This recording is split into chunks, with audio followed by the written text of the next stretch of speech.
Yes. Are we allowed to share screens as facilitators in the breakout rooms?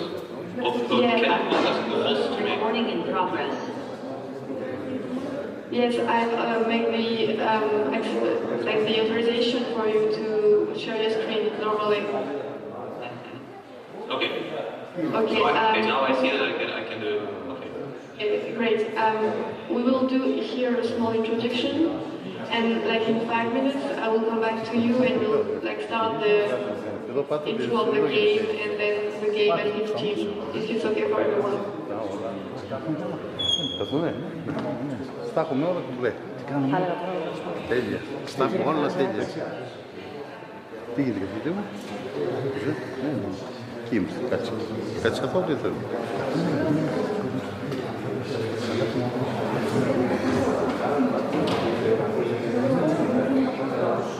Τα έχουμε. Υπογράψω.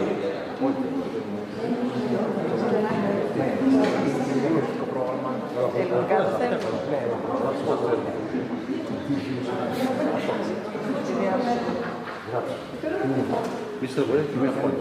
Πώς δεν είναι.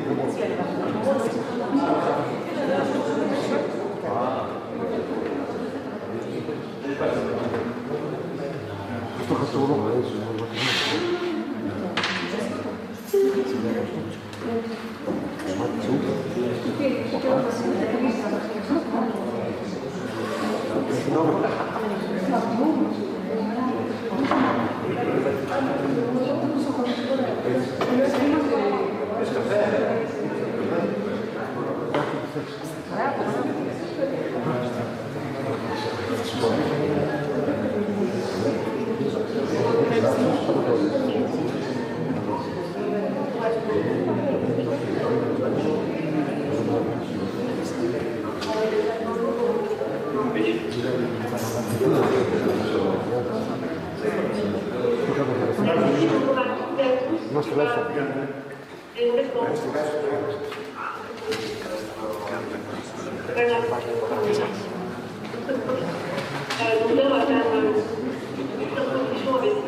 Δεν ακούγεται. Χάρης, δεν ακούγεται. Δεν ακούγεται.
Donc en gros, c'est un questionnaire qui est anonyme et qui n'est pas anonymisé. Mais qui nous permet de nous faire un questionnaire avant de le questionnaire après voir s'il y a eu des évolutions en termes de connaissances, etc. Donc si vous l'avez pas encore fait, je vous invite à que ça nous c'est pas fait, il faut arriver dans le jeu, mais c'est voilà, pas super. Et à côté, vous avez le clavier, donc là on va avoir une petite instruction. Ensuite, à la 26, on va se connecter avec les autres événements européens pour pouvoir commencer le premier défi à 9h15 et donc à Career Action Simulation. C'est pour ça qu'on vous a mis en sous. Et donc, pour vos personnes ici présentes, sera l'animateur de cet outil qui va être terminé 2h30 et qui sera en simultané dans les autres événements. Et donc, vous allez voir, voilà, ça va être une négociation climatique et vous allez être immergé dedans. Ensuite, de midi à 13h, on va les projets inspirants que notre ONG accompagne. Et vous pouvez aussi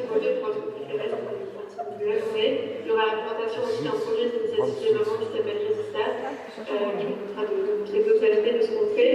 La pause déjeuner, on va aller dans une autre salle, ce sera végétarien dans la mauvaise les allergies. Et l'après-midi, vous êtes répartis sur les trois outils. Normalement, vous avez tous sur la page d'élargement, vous avez écouté aussi sur le formulaire d'inscription. On va essayer que tout le monde ait son premier ou deuxième choix, mais comme il y a des tests, on a fait au mieux que ça. Et le but, c'est que de toute façon, il suffit des notions que vous aurez abordées tous ensemble après les événements. Donc, ça va faire des répétitions. Et voilà, en général, les événements maximum à 7 ans. On va pas trop tard. Donc voilà, c'est un peu ça le tout pour l'année. Et sans plus attendre, se connecter avec tout le monde. Je voulais juste remercier les personnes présentes qui font cet événement qui nous permettent de le faire. Donc Emmanuel, notre vidéaste, qui va expliquer tout ça. Roberto, ce matin, Erika, Télévision, Génial, qui sont venus. Nos bénévoles, maintenant, on est parvenus, mais d'autres vous rejoindront car c'est eux qui ont fait les outils de la crise. Donc merci à eux. C'est comme ça que le monde est suffisant. Voilà. Merci à vous et on va pouvoir commencer au soutien de prochaine fois.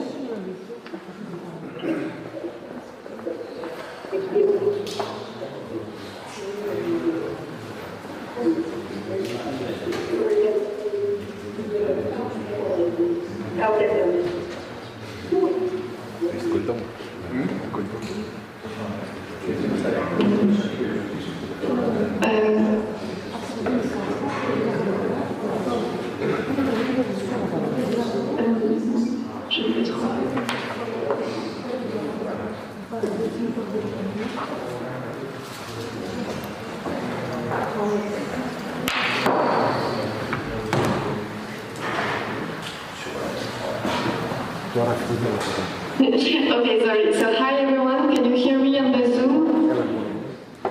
Yes, amazing. So cool. We have made our introduction for the French event. I hope you have showed the small video of Morgan for the other local events and you have done your own introduction. Andre, Anna, and Victor, I gave you they are the facilitators for the other local events for this game. And normally you have the right to be co-host. I just added you to this position so that maybe you can have more options when you're in the rooms. So if it's okay, tell me if it's good for you. Well, as long as it works, it should be fine. Okay, great. Cool, so now we're going to start this big game of 2 hours and a half, the climate action simulation. So I'm going to divide you in the groups, if it's okay for everyone, and then each local event can start its event. At the end, the last 15 minutes, we will gather all together and share what are our conclusions of this game, the actions we preferred, and so on. So we will have a moment together at the end. But for the moment, I'm going to divide you, and I'm going to let all the facilitators do their job about the game. Thank you.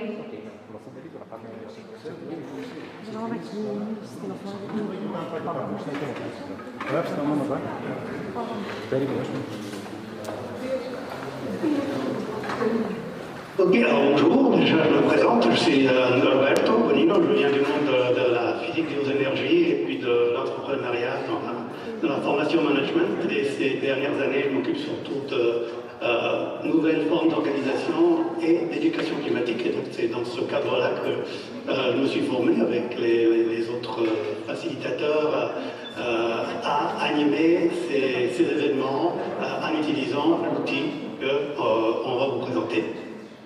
Alors, si ça vous donne une inspiration, la formation est gratuite en ligne, tout le monde peut s'approprier de cet outil, vraiment quelque chose qui est disponible à l'ensemble de la population. Il y a de plus en plus de personnes qui jouent avec. Et voilà, là on va voir un exemple pratique de comment se servir de la simulation pour entrer vraiment dans le...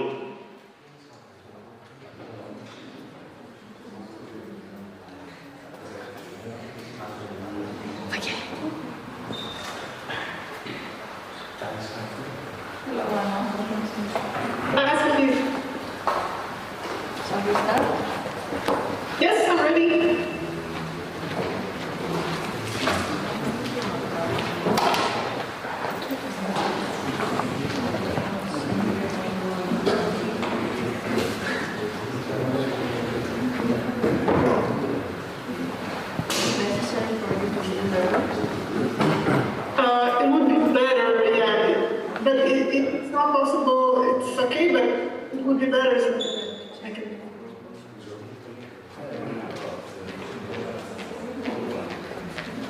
Είναι breakout room, μπήκε από εδώ.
Interactions of different elements within the economy and the climate system. This model is called En-ROADS, and you will very soon see this model and play with it. And the third important element is the immersive part. So you will be playing, during this game, you will be playing delegates at a mock United Nations Summit on Climate. So we will be setting up a mock climate summit, like imagine, for example, COP, a climate conference of the United Nations, which is held every year. We will be setting up something very similar. But before we can start with the game, we need to split into teams. And we will have 8 different teams. And I will ask Jenny and other volunteers and organizers to split you into these 8 teams so that we can start the game.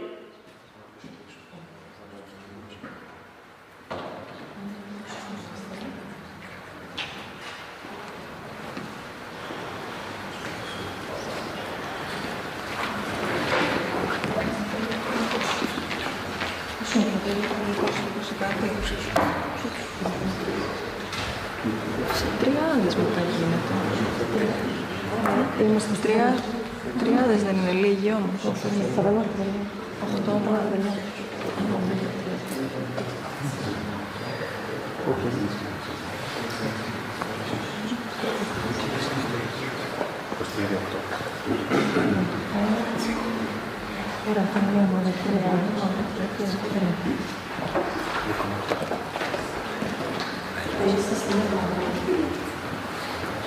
Μία μόνο αυτές 4 φιλασίες, 6, 8 από την ένα αυτό.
Okay, so now we have briefs. What is a brief? It's a document that explains what team you're on. So please, take this brief, read it. You will have maybe 5 to 7 minutes to do this. So if you don't finish reading by the time, it's okay. Make sure that you read at least the first page. So please read this description of your team. What do you need to do with it? You need to understand what team you're on, what sector you represent in this United Nations Climate Summit. Then you need to understand your priorities. What might be your interests at this summit that you will be defending? You will find that on this document as well. And then in the end, when you have already read the briefing document, please pick a role. Pick a role of a person that works in this sector, someone who represents this sector. For example, a director of a company, or a leader of a country, or a famous climate activist. So whatever your sector is, please choose a personality, a person that you will be representing at this negotiations, this United Nations Climate Summit. So again, please read the brief. You will have 5 minutes to do that. Understand your sector, understand your priorities, and pick a role. So when the 5 minutes are over, I will let you know. So the 5 minutes start now.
Okay, the 5 minutes are over, so we can continue, but it looks like the camera is frozen.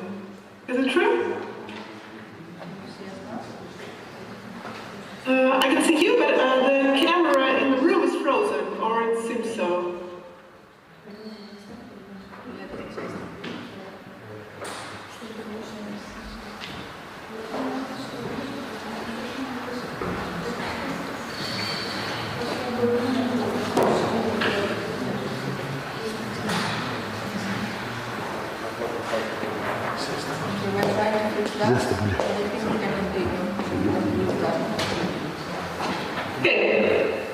Okay, so you have read the briefing sheets of your teams. Do you have any questions? If you have questions, please voice those questions in the microphone so that I can hear you. So please raise your hand if you have a question, and then the organizers will help you. I can see everyone now. Cool.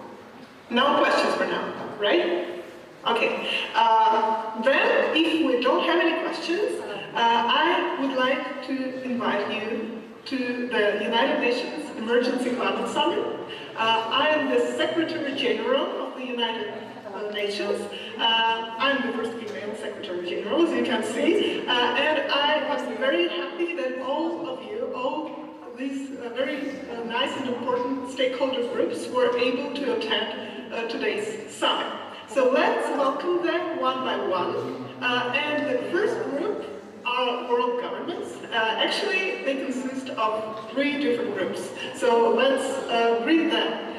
The first group are developed countries, the European Union, the United States, Canada, and a few others. Where are you sitting, guys? Can you wave so that we know where you are? Developed countries. I don't see you, but I hope everyone else can see you. The developed countries. Okay, then we have rapidly developing countries. China, India, Brazil, South Africa. Where are you sitting? Wave so that we can see you. Developing countries. Yeah, we can see rapidly developing countries. Cool. Developing countries, the poorest countries of the world, including small island nations. Where are you guys? Developing countries. I also don't see you guys on this camera, but I hope you're there and everyone knows where you are. Okay, then we have conventional energy. So who are those companies? Who are those people? They are representatives of coal, oil, gas, nuclear. Where are you guys? Conventional energy. Where are you sitting? Do we have conventional energy? Or you don't hear me? We either don't have conventional energy or...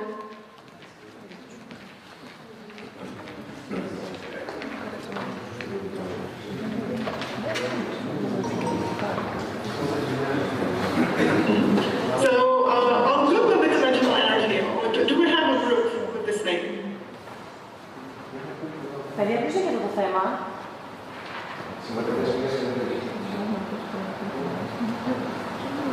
Εφοδιασμός με σημαντική ενέργεια. Εσείς. Sophie, maybe you could tell me if we have all the groups. Yeah, okay. Okay, conventional energy is here.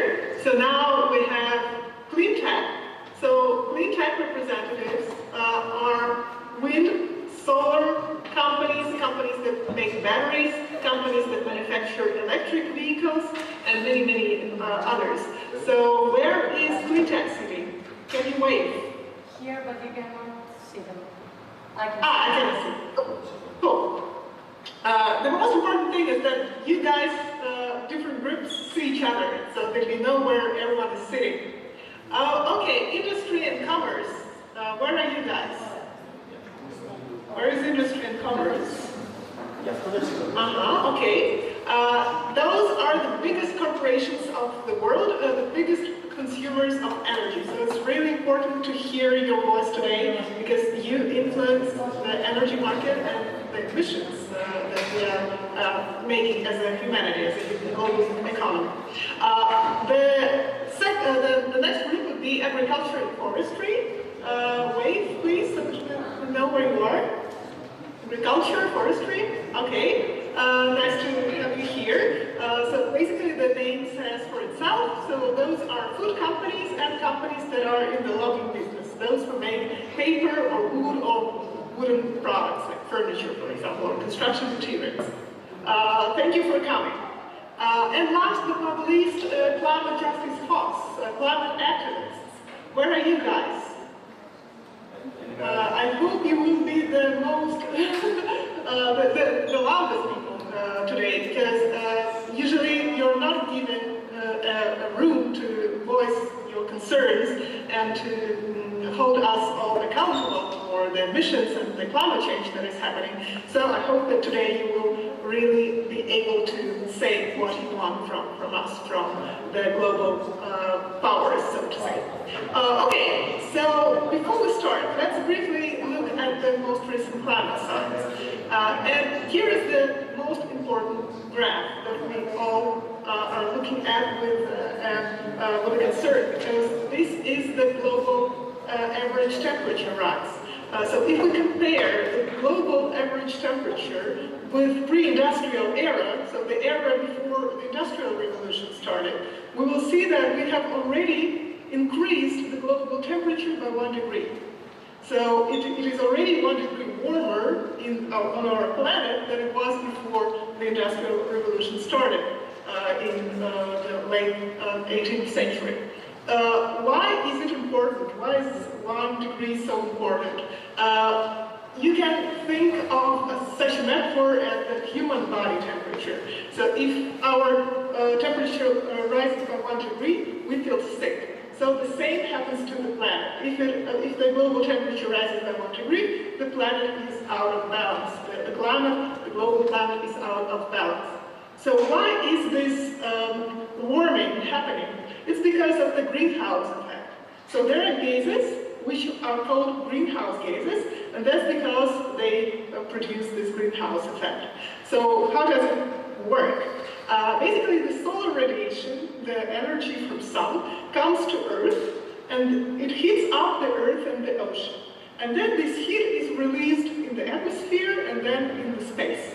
But if we have some greenhouse gases in the atmosphere, they trap this heat.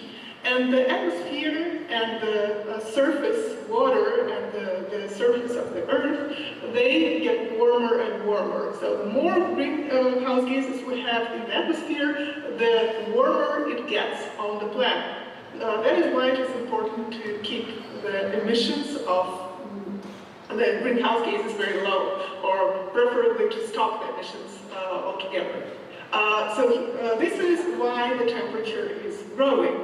And in 2015, in Paris, many of you were there, we signed a Paris Agreement, an agreement in which we have set our global climate goals. And we have set such a goal as 2 degrees Celsius of warming, but not just 2 degrees, but better strive for 1.5 degrees. So the idea is we have already warmed our planet by 1 degree. We want to limit this process by 2 degrees, but ideally strive for 1.5 degrees.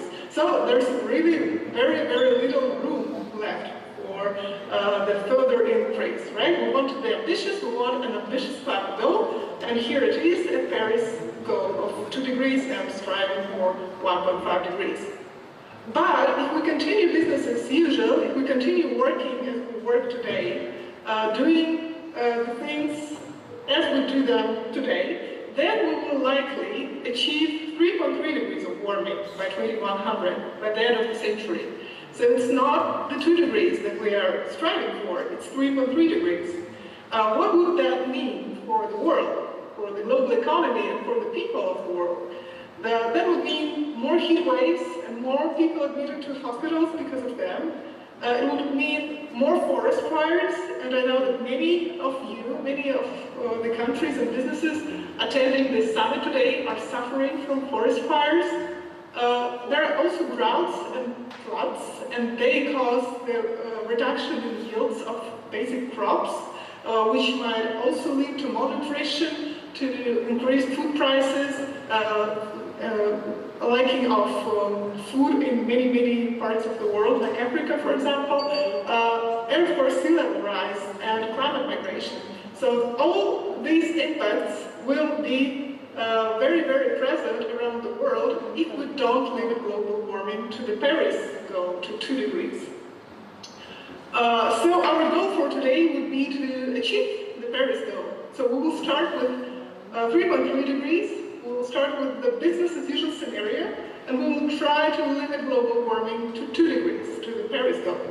That will not be an easy task, but we will try to do our best. And I will ask all of the teams to work together and achieve this goal together. But before I tell you the rules of the negotiations that we're going to have, I will tell you a little bit about the simulator, the mathematical model that we will be using today. It's called En-ROADS.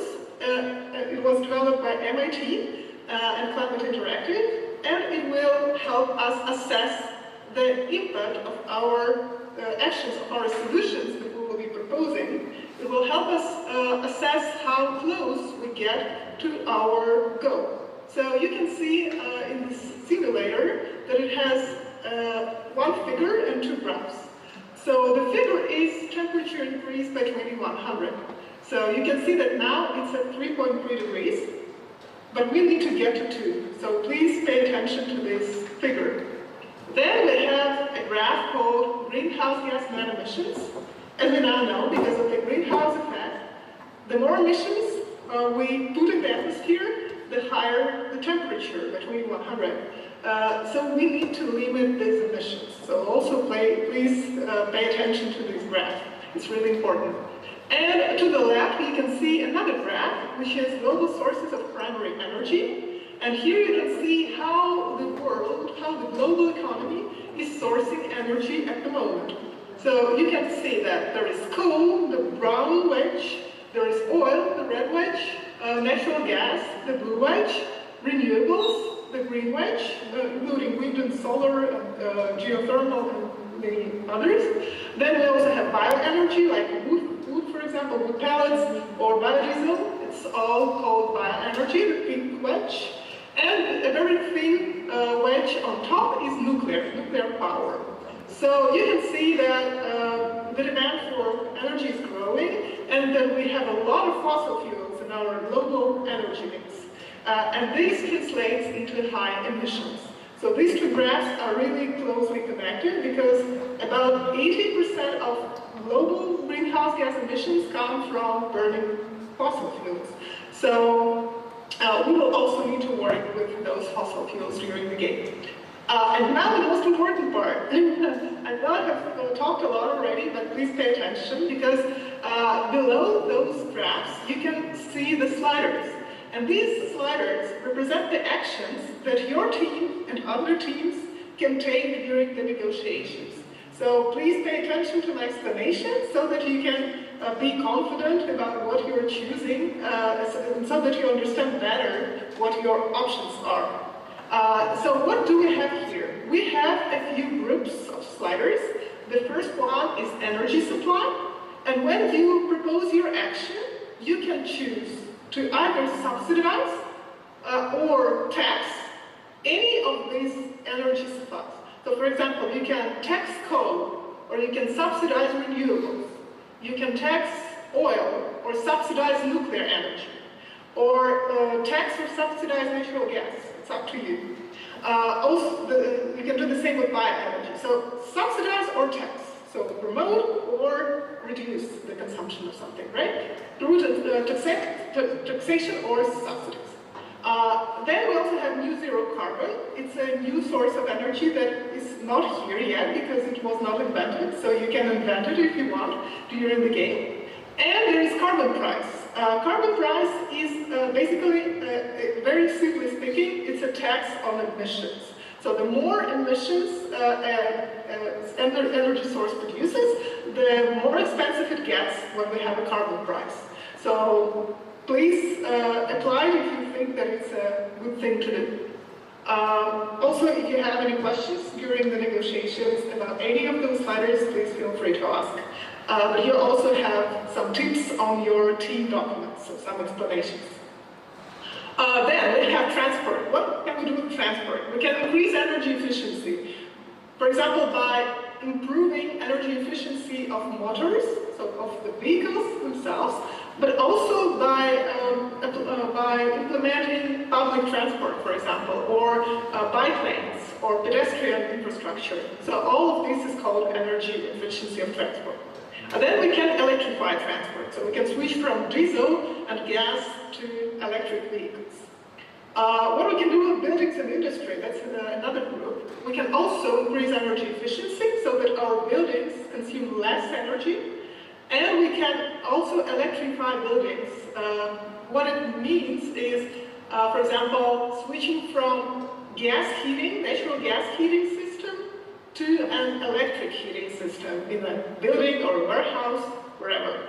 So this would be an electrification of a building, because previously it used natural gas, now it uses electricity. We have growth. We can talk about economic growth and population growth during the negotiations and assume a faster or a slower growth of both these parameters. Also, we have carbon dioxide removal. So those carbon dioxide molecules which are already in the atmosphere can be removed, for example, by planting trees. This is called nature-based solution. Nature-based solutions, because it's a range of solutions. And also technological carbon removal solutions, which are under this slider. So if you want to remove carbon from the atmosphere, you can go for either of these two sliders. We also have other greenhouse gases apart from carbon dioxide, which is the most famous one. For example, methane or nitrous oxide, and they are under these three sliders. So they mostly arise from agricultural emissions, this slider, waste and leakage, this slider, and deforestation. So these are the sliders that you will be able to move during the game. And I asked Jenny and Sophia to please distribute the description of this model. So we have a one-pager document which describes each of these sliders in detail so that you have it at your, yes, this one. So if you could please put 2, maybe 3 copies of this to each table, then it would be great. So that you have this description in front of you when you decide what action you want to take. And I will show you that it's actually a slider. So, for example, if we tax coal, you can see that the amount of emissions is going down, because when we tax coal becomes more expensive, and the consumers, the people, the businesses that need energy, they're less likely to buy coal for energy production. So we get to lower temperature if we tax coal because of this emission reduction. So this is just one example of an action.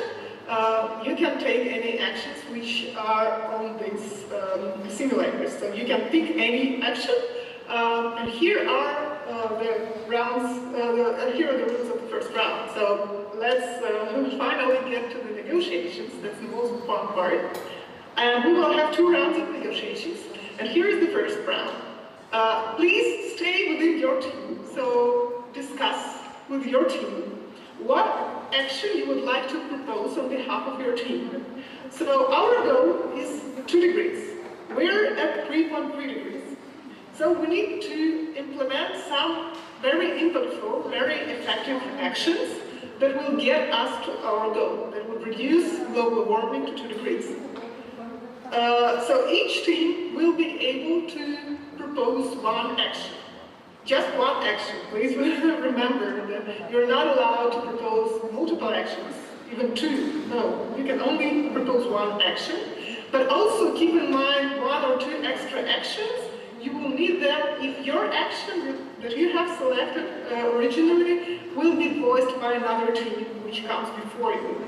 So please keep 1 or 2 extra actions, and but it's just in case you cannot voice your initial action. What action should it be? This action should be effective in combating climate change, in combating global warming. So it should bring us closer to our goal of 2 degrees, but it should also not contradict with your interests as a sector. So you need to defend your sector, you need to defend the interests of your sector. So if you're a coal company and you propose a carbon price or a tax on coal, that would be really weird. So please don't do that. Propose something that is aligned with the interests of your sector. And you have 10 minutes to discuss this one action that you propose on behalf of your sector. Please, in the end of this round, choose a speaker, a person from your group that will be presenting this action that you selected. And this person will have 60 seconds to tell us why this action will be good for climate, why it is an effective solution for climate change, for combating climate change, and why it is beneficial for your sector, or at least it doesn't hurt your sector. So here are the rules. So define one action and decide who will be your speaker, who will be presenting this action. You have 10 minutes to do this. If you have any questions, please raise your hand and Jenny or Sophia will either help you or redirect your question to me. 10 minutes start now.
Gracias.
take into account the different perspectives of your team, but it doesn't have to be perfect action. So don't worry, we'll take it step by step. So, industry and commerce, please come to the spot. I think the spot near the screen would be the best so that everyone can see you. And tell us what you want, what action you propose, why this action is good for the climate, and why this action is good for your team. Also, please speak in the microphone so that I can hear you. You will have 60 seconds to do that. Who is the speaker of the industry and commerce group? Ella.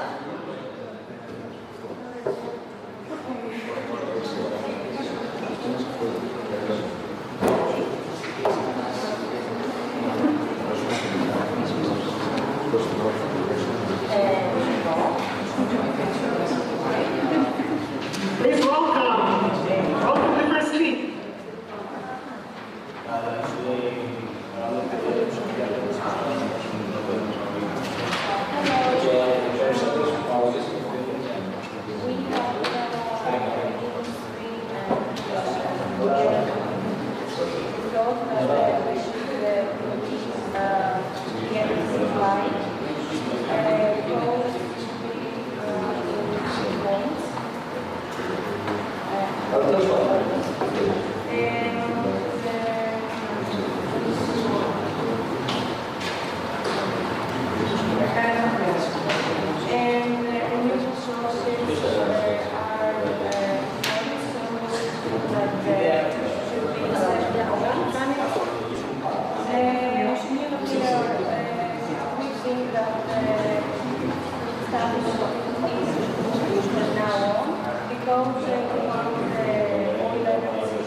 You have 20 seconds, so you need to choose one action, one slider that you want to move. Just one slider.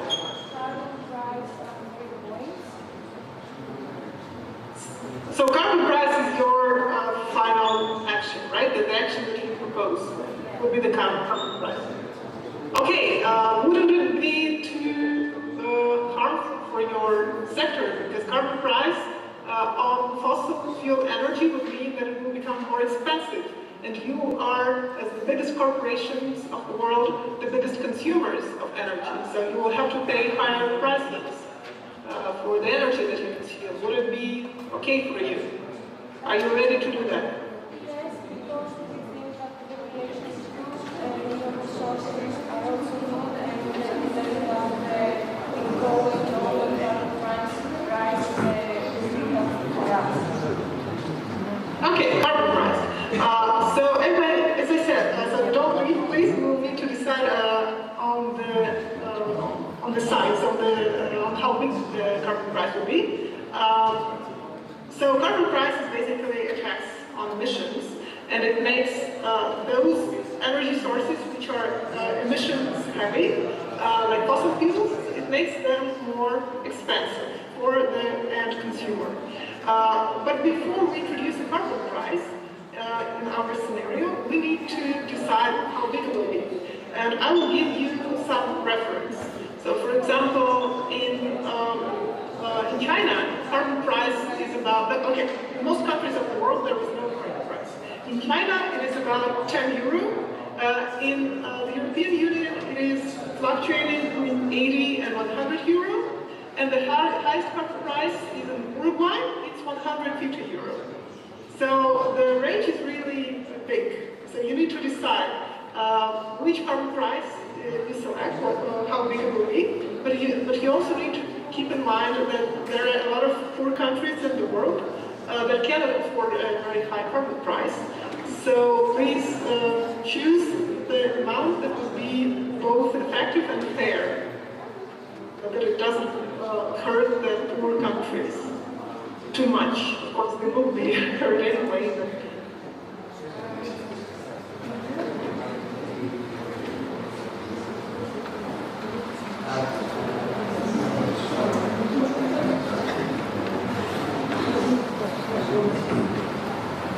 So between 5, so right now the global average is $5 per ton of carbon, and choose from $5 US dollars to $150 US dollars. What would be your choice?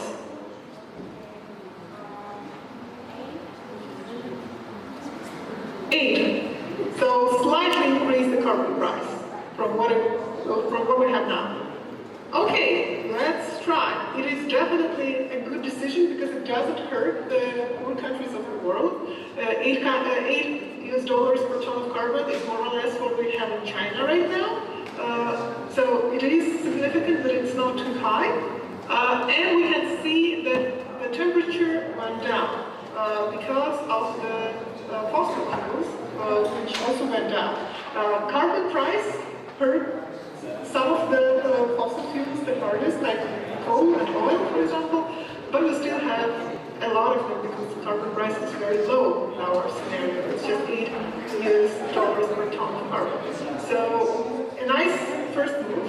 We're moving in the right direction. So we were at 3.3 and now we're at 3.2. But we still have a long way to go. So thank you, industry and commerce. And I invite here the developing nations. Who would be your speaker? You will have 60 seconds.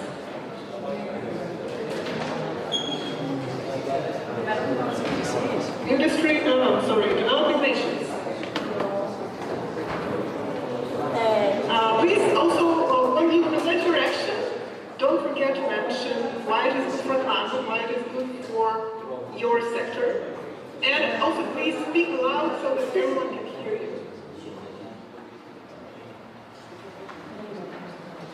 So developing nations, please, we're running out of time. Δημήτρη, θέλω να σου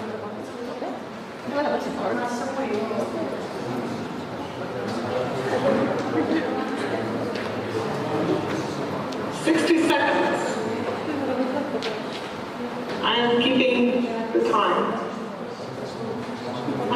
Hello.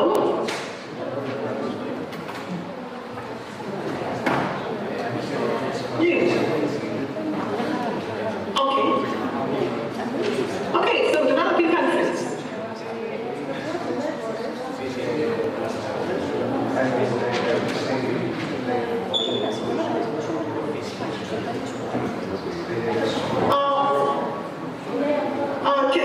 Maybe you can just tell me what slider they prefer. The renewables.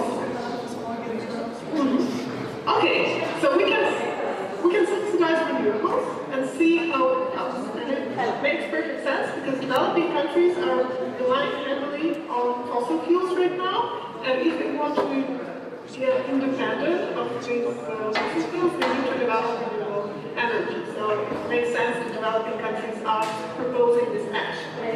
Okay, so let's subsidize renewables. Let's not pull the slider to the maximum because it's not very realistic. But let's pull it quite a bit. So what happens if we pull the slider and subsidize renewables?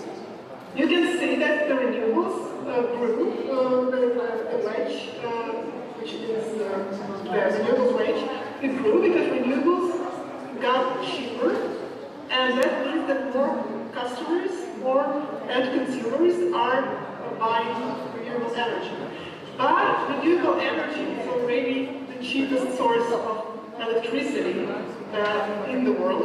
So you can see on this graph, which is called marginal cost of electricity production, that the green line attributed to wind and solar. So we have actually really different renewables here, but if you look at wind and solar, they are already the cheapest source of electricity in the world. And when we make them even cheaper, when we subsidize them, it changes the landscape a little bit, but it doesn't change radically. So it was a good attempt. I truly believe that we need to subsidize renewables to make them more affordable, but we still have quite a lot of oil, gas, and coal in our energy mix. So we need to do more. Thank you very much, developing countries.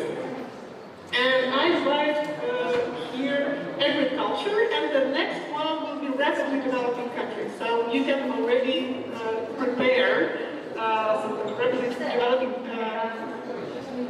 emerging nations can already prepare. And the next one is agriculture and forestry. So please come and tell us what you think. We're at 3.2 and we need to get to 2 degrees in 2 rounds. So we cannot waste time here. Agriculture forestry, please.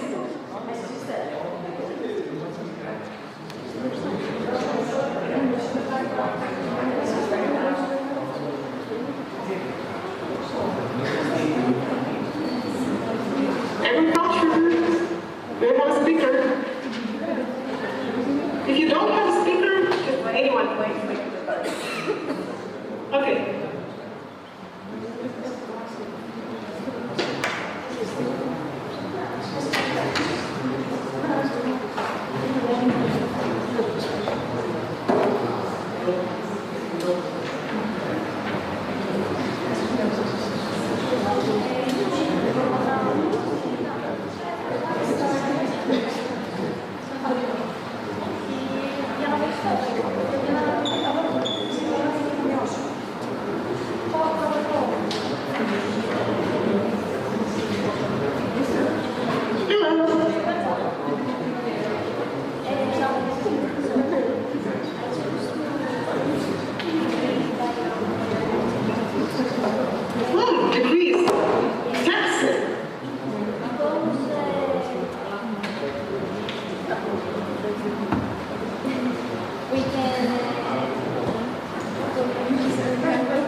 Okay, but for now, I think we can focus on deforestation, right? Because we have already worked with renewables, so now let's try deforestation. Okay? And let's see what it brings us. So what is deforestation? Deforestation is the process of cutting forests in the tropical areas. For example, in Brazil, in the Amazon basin, or in Indonesia, or in tropical Africa, a lot of very old, very productive rainforests are being cut, mostly for farming. And this process is called deforestation. When we cut forests, the land, instead of absorbing carbon dioxide, starts emitting carbon dioxide. So we get additional emissions from this process. When we cut forests, there are emissions that arise because of this process. So we can reduce deforestation. Let's reduce it maybe 8% per year. It will be quite an ambitious reduction. So we probably won't be able to stop it fully, but we will be able to reduce deforestation a lot. So let's, -8. So 8% a year, and you can see on the graph to the right that we managed to decrease deforestation quite a bit. So it even goes to 0 in the end of the century. So that was quite an ambitious move from the agriculture and forestry sector. And it helped us to get from 3.2 degrees to 3.1 degrees. So we have shaved off 0.1 degree Celsius. That's a very good move, very good action. Thank you very much. Let's continue. And I invite here rapidly emerging nations, and developed nations can prepare in the next one.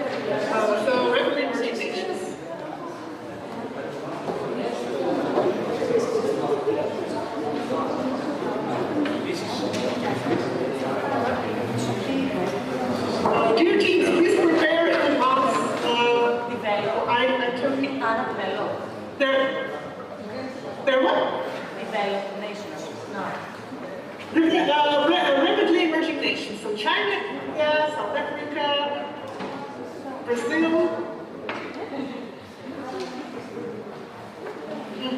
And the next one will be developed nations, the last World Government Group. Hello.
Fossil fuel energy became more expensive, so less consumers are buying it, but still there is a lot of fossil fuels in energy mix. So this carbon price is still pretty low, which is actually good because it means that people and consumers, small businesses, they don't suffer from high energy prices. So it might be a good solution. So thank you very much, rapidly emerging nations. I invite your developed nations, and the next one will be conventional energy. So conventional energy can prepare already their speech because they will be the next. Developed nations, the floor is yours. Hello.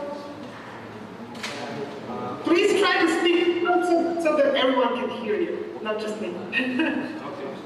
So we as developed countries haven't had the 60% economic growth. We decided that we need to cut down the coal, we need to let it go. So in order to push other industries to go into green energy solutions. And we also saw that in the diagram, coal takes up a lot of place and we need to let it go. With reducing coal, we reduce also excavations, also transport, and all these things to work, they need fuels. So we also reduce other things. Okay, so what do you want to do with coal? We can either tax it, or we can ban it. So we can remove it from the energy mix. It's a more radical move, but it's up to you. Or you can maybe partially ban it. So you can say, okay, I want coal to go down 50%, or something like that. So we can either just simply tax it, make it more expensive, or we can ban it if you want to. Can we reduce it in time and then eventually cut it down completely? This is something similar happened here. Oh, okay. So I think we can. The closest we can get here is to reduce new coal infrastructure. So it will gradually phase coal out. So it won't happen immediately. It will gradually phase out through a few decades. Yeah. Would it be okay? Yeah, we need to give the industries time. Yeah, okay, so let's reduce new coal infrastructure. So do you want to completely ban it, or do you want to still have some coal in the energy mix?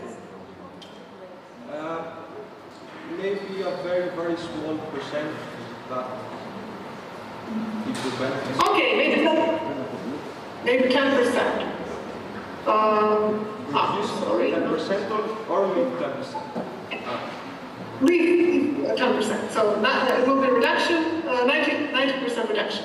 Okay, let's see what happens if we reduce new coal infrastructure. What does it mean? It means that we are not building 90% of new mines, new coal mines, and new coal-fired power plants. So as you know, a lot of electricity in the world is produced on coal-powered power plants, and we basically stop building them. We just leave 10% of them, and we stop building 90% of them.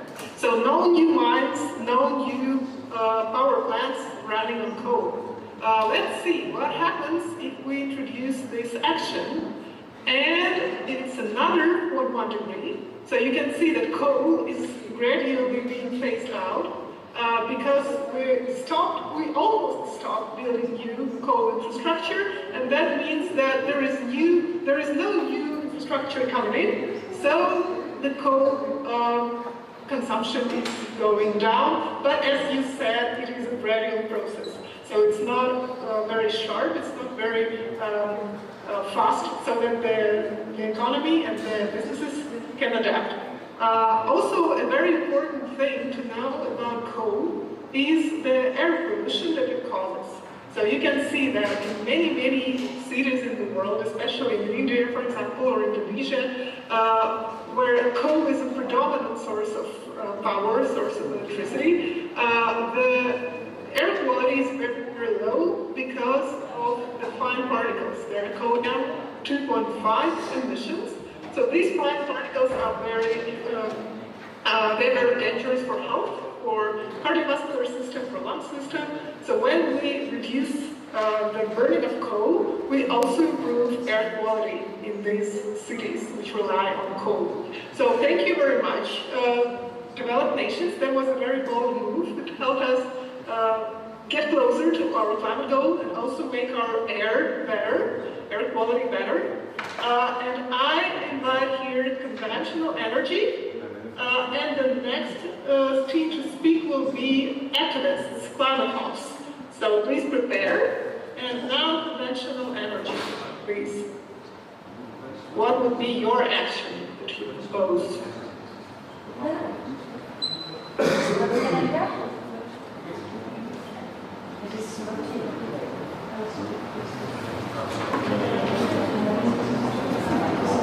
Climate hops, please prepare. You will be the next climate activists. So, conventional energy. Also, please speak loud enough so that everyone can hear you. Hello.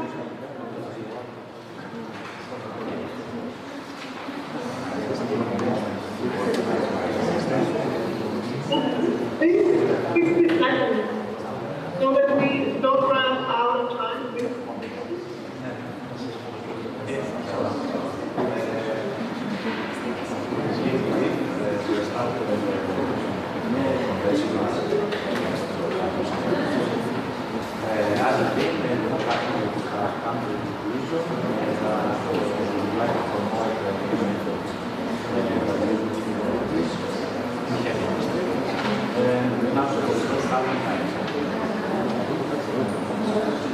Capture score.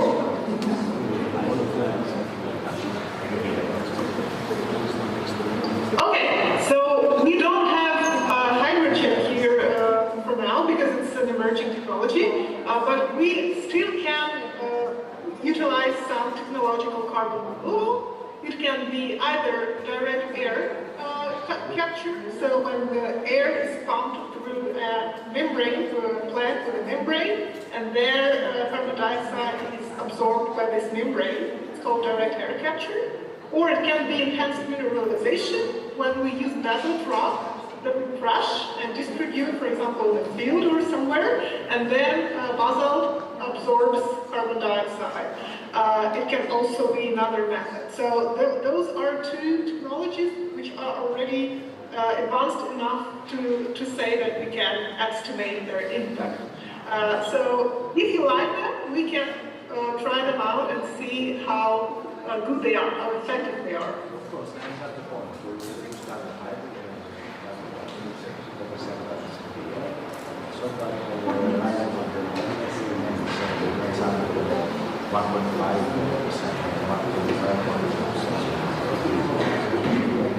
Great. So conventional energy is proposing to invest. I suppose you have a lot of money that you can invest. So they're ready to invest in technological carbon dioxide removal. Using these technologies like direct air capture or enhanced mineralization, we can remove carbon dioxide which is already in the atmosphere. So we're not preventing the emissions, but we are removing the carbon emissions which are already in the atmosphere. Okay, how ambitious do you want to be? So we have like a range from 0 to 100% of the potential. The potential is estimated by experts. So experts tell us, okay, this is possible. So 100% is what is possible. And you need to decide how ambitious you want to be within this range. So would it 50%, 10%?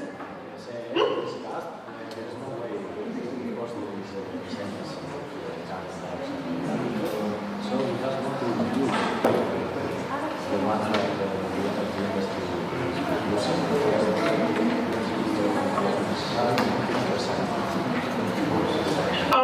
Here we cannot tell you how, we cannot link it to the emissions that you produce. You will have to operate within the range which is feasible physically and technological. So you will have to decide how much of the possible potential you want to utilize. Percent of the energy industry that investments produce. About 50% of the inside the goals and the European settled for 2000. Okay, let's do it this way. We will try 50% of the potential and see how much emissions you can compensate with that. 20%, okay. Okay, so let's, I will just switch the graphs so that we can see the impact. Okay, so we have implemented technological carbon removal. You probably don't see it, but there is a very thin gray area, very thin gray wedge on this graph. It's the same graph, greenhouse. By nature-based carbon dioxide removal, because nature can protect itself and has shown in the past and can regenerate. So, okay, nature-based. So, Planet Hawks are proposing an action which is called nature-based carbon dioxide removal, and this action involves afforestation, so planting trees where trees are not growing yet, so planting trees in some empty spaces, and also it can be agricultural soil carbon. So the carbon stored in soils. So we can improve our agricultural techniques to keep more carbon. There are technical difficulties. We cannot hear you.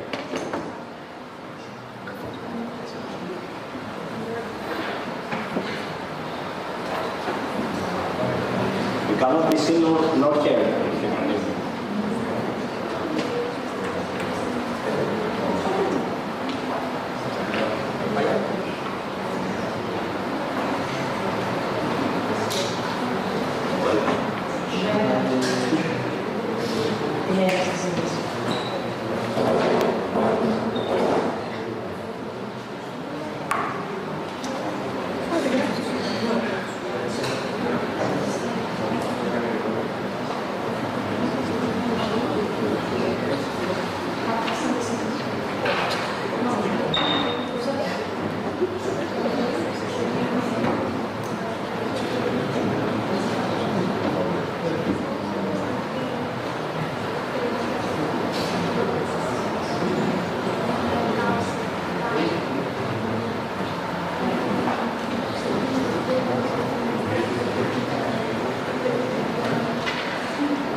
Όχι, αλλά... Είμαστε πολύ μεγάλα, αλλά δεν πειράζει.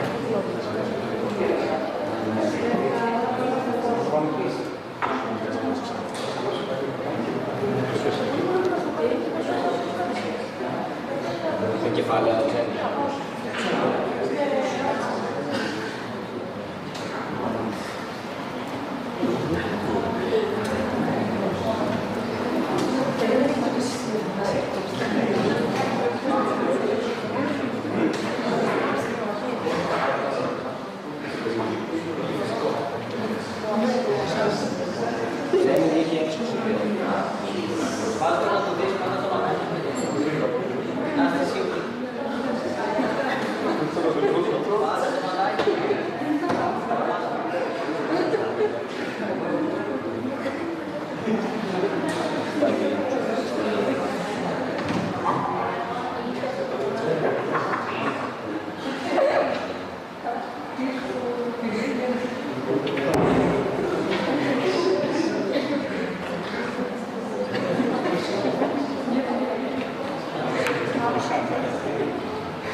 Okay, so now I can share. Good to see everyone again. And share this here. I also want to note that we were between nature-based carbon removal, agricultural emissions, and nuclear. But agricultural emissions undermine food production. Or not nuclear. Anyhow. So you choose a nature-based carbon removal. Okay, so how ambitious do you want to be? Alright. Let's do 20% for a start, because it's very low. 20. 20 is ambitious already, in my opinion. 20%. Okay, let's do this. You can see that we have some graphs here to the right. It basically shows us the impact of our decision. So we have now biochar and agricultural soil carbon, the yellow wedge, and also some trees. So the green line here to the right are the trees that we have. But because we planted quite a few trees, just 20% of the potential, the impact is not that big, but it's still 0.1 degrees Celsius, right? So we managed to shave 0.1 degree Celsius. Do you want, shall we be more ambitious with it, or It depends to you, because it means also more investment, right? So you need to convince Can we see the investment graph somewhere? Not quite. You plant a lot of trees and create rich biodiversity, and also improve our agricultural techniques so that we can keep more carbon in soils. So thank you, Climate Fox. And the last team would be Green Tech. So Green Tech, please come and tell us what you want.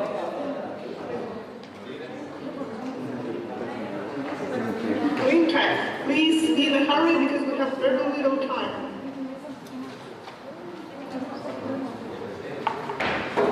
Hello. So, our idea for it is testing technologies to outside from the atmosphere. But I think that our idea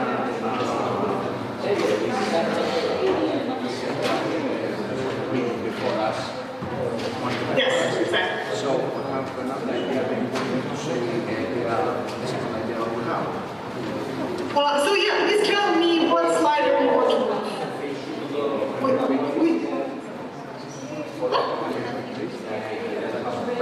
Which slider of those on the simulator do you want to? What action do you want to? It can be anything. It's up to you. So you can see that there are many sliders. There are 18 sliders on the simulator, and you can move any of them. So it's up to you. What would be your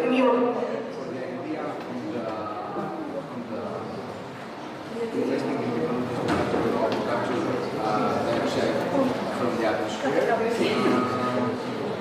is that the technology can enhance technology and capitalize in renewable. So,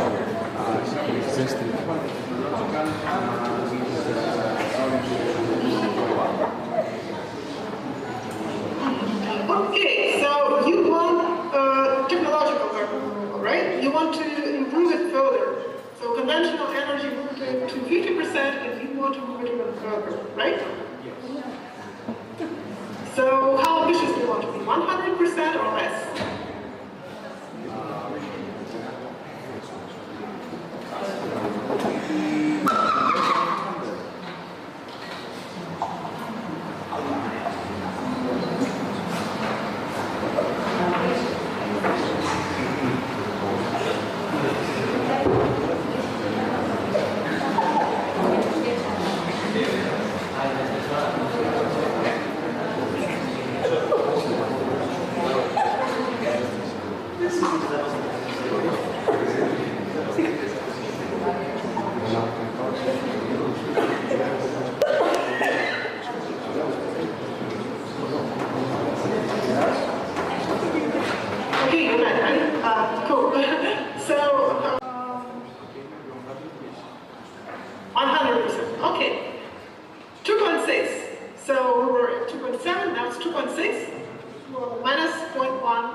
Thank you very much. That was a bold move. Now we have a very limited time for the second round of negotiations. I will tell you what the rules will be. I don't see anyone. Okay.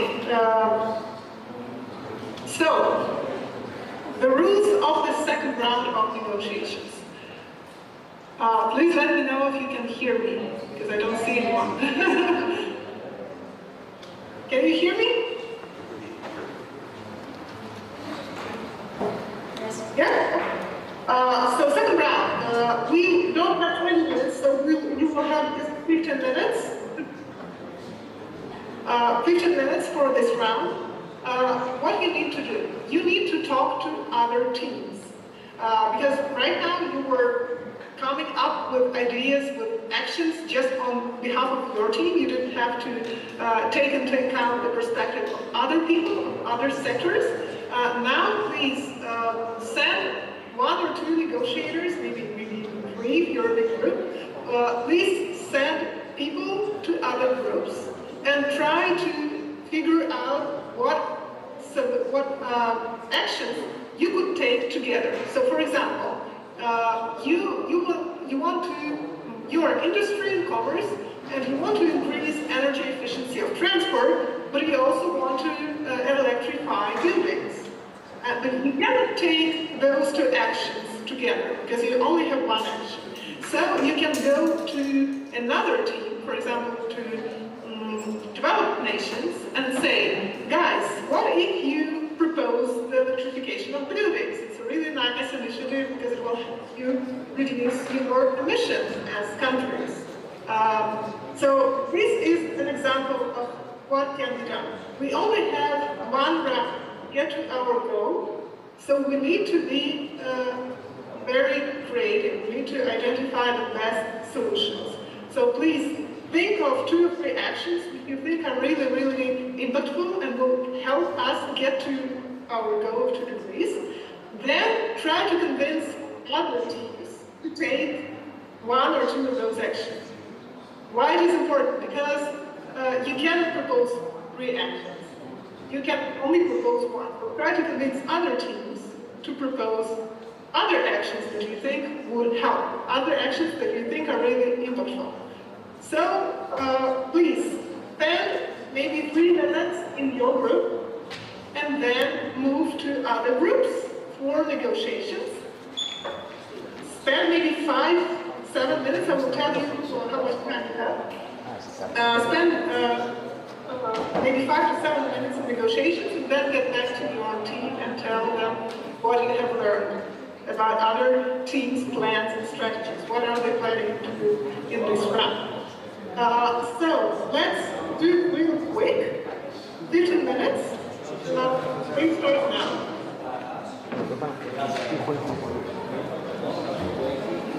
So, yeah, if you have any questions, let me know.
Βλέπεις, είμαστε live στον αέρα, εδώ από το Πανεπιστήμιο Δυτήμα και Κοινωνίας της ΕΠ, εδώ ο Βαγγέλης, πώς λέγεις το Παππούς, Καλιανιώτης του Αρχίδη του Open House. Για πες μας αυτό το παρακολουθούμε τώρα τι.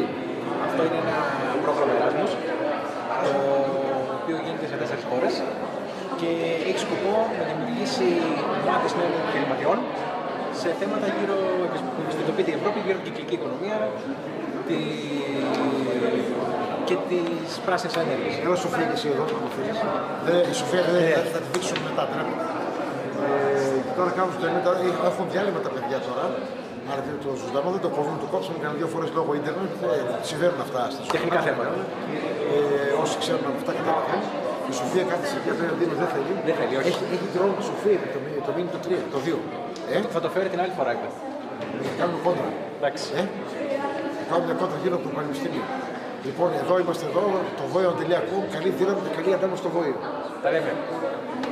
Το live συνεχίζεται, θα αλλάξουμε κάμερα απλά.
Γεια σου, γεια σου.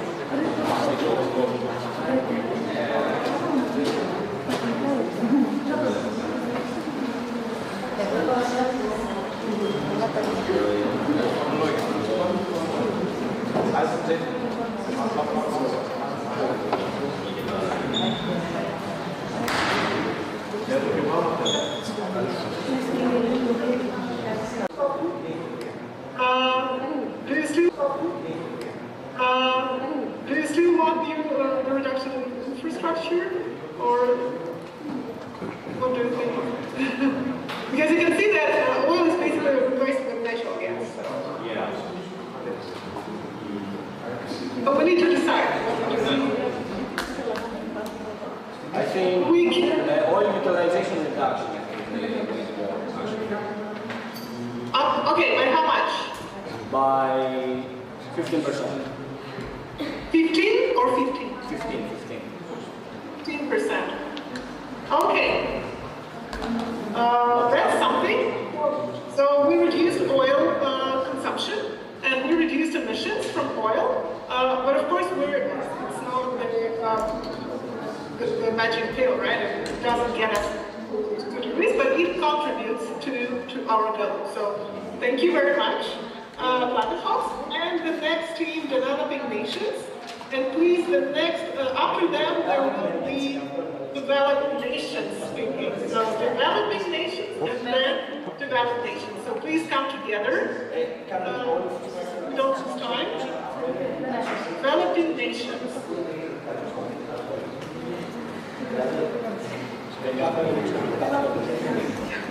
Please, Developing Nations, we're waiting for you.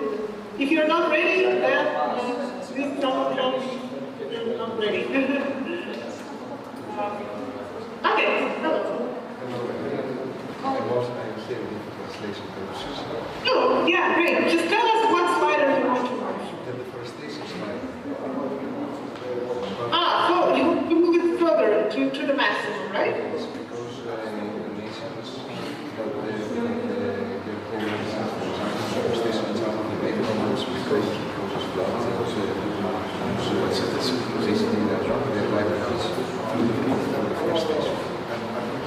Yeah, I agree.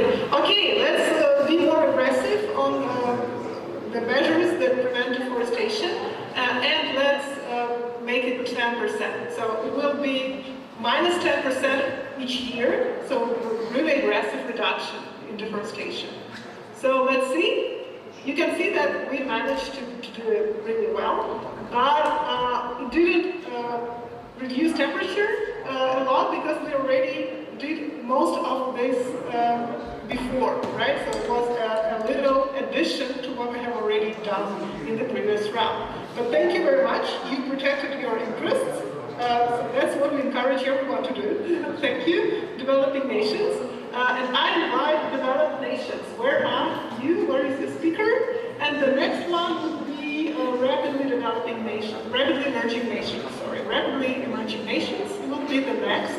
And now I invite Developed Nations.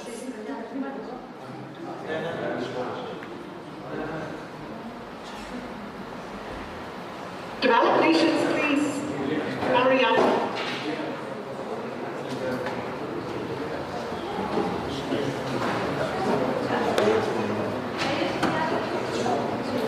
Hello. So which slider do you want to move? We have very little time left, so we need to be very precise and brief. Having had a strong economy, I think we can support nuclear energy. Nuclear energy. So we will subsidize nuclear energy, make it cheaper and more affordable. As nuclear energy is one of the zero-emission energy sources, so we hope that it will help us bring emissions down. Let's try. Let's subsidize nuclear energy. What happens if we subsidize it? Yes, it did help. So we can see that now we're at 2.4 degrees. But the problem with nuclear energy is when it's subsidized, so when it's cheaper, it also competes with renewables. So you can see that when we subsidize nuclear energy, the wedge of renewables reduces because they compete with each other. It might not be a very big problem because it's good to have different energy sources in the energy mix, but it means that we also still have a lot of fossil fuels in the energy mix because those two energy sources compete with each other. And some oil, natural gas, and coal are still in the energy mix, and that's why we're still not at 2 degrees. But that was a very good move. Thank you very much. Nuclear energy is now in our energy mix. And I like here rapidly developed nations.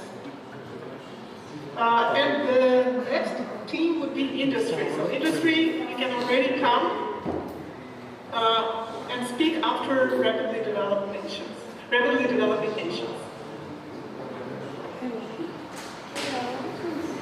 Hello.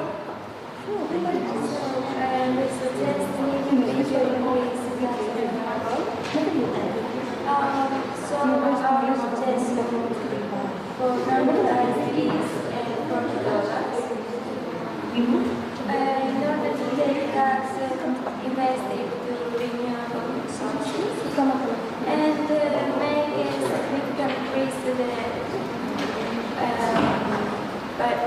percentages of the usage of renewable energy. That's our suggestions. Okay, thank you. So yeah, you make a very good point. We have subsidies for renewables and nuclear, but we don't have taxes. So we have a very small carbon price, but we need to somehow finance those subsidies that we provide. So we need a higher carbon price. You said 40, right? $40 US. Okay, so it's somewhere in between what we have in China, the carbon price of China, and the carbon price of Europe, for example. Okay, let's try $40 US. Again, another win, 2.3 degrees. But let's look also not only on the emissions graph, which is going down, but let's also look on the cost of energy.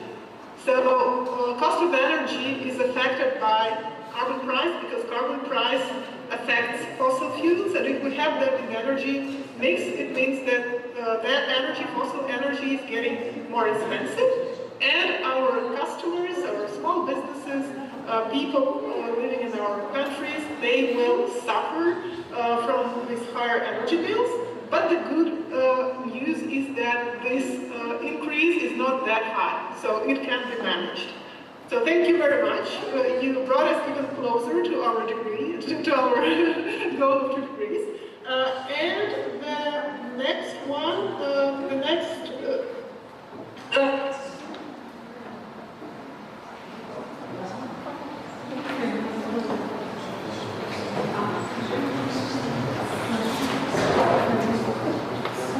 and the last one, the next one will be industry. So industry can already come here.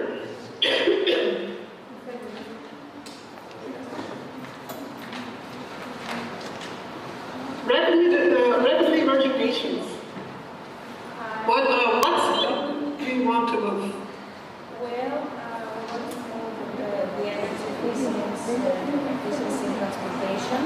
We want to increase it up 4%. Okay, so we have energy efficiency of new transport. Right now, it increases by 0.5% a year, and we can do an aggressive move and make it 4% a year. When I say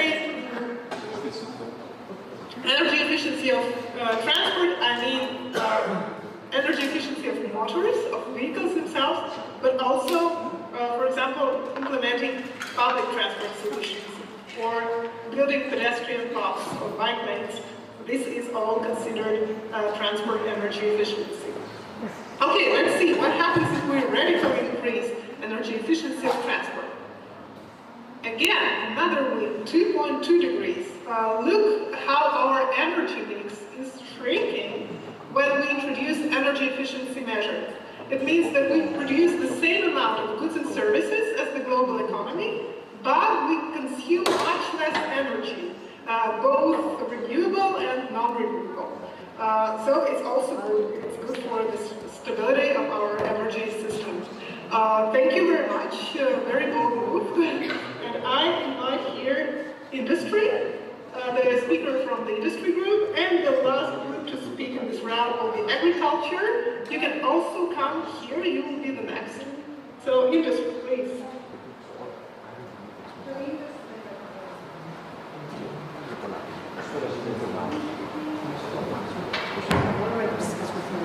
It was the last. It was the last. Okay, sorry. So I missed that. Did rapidly emerging nations already speak or not? Yeah. Yes. Okay, so the last, please, guys.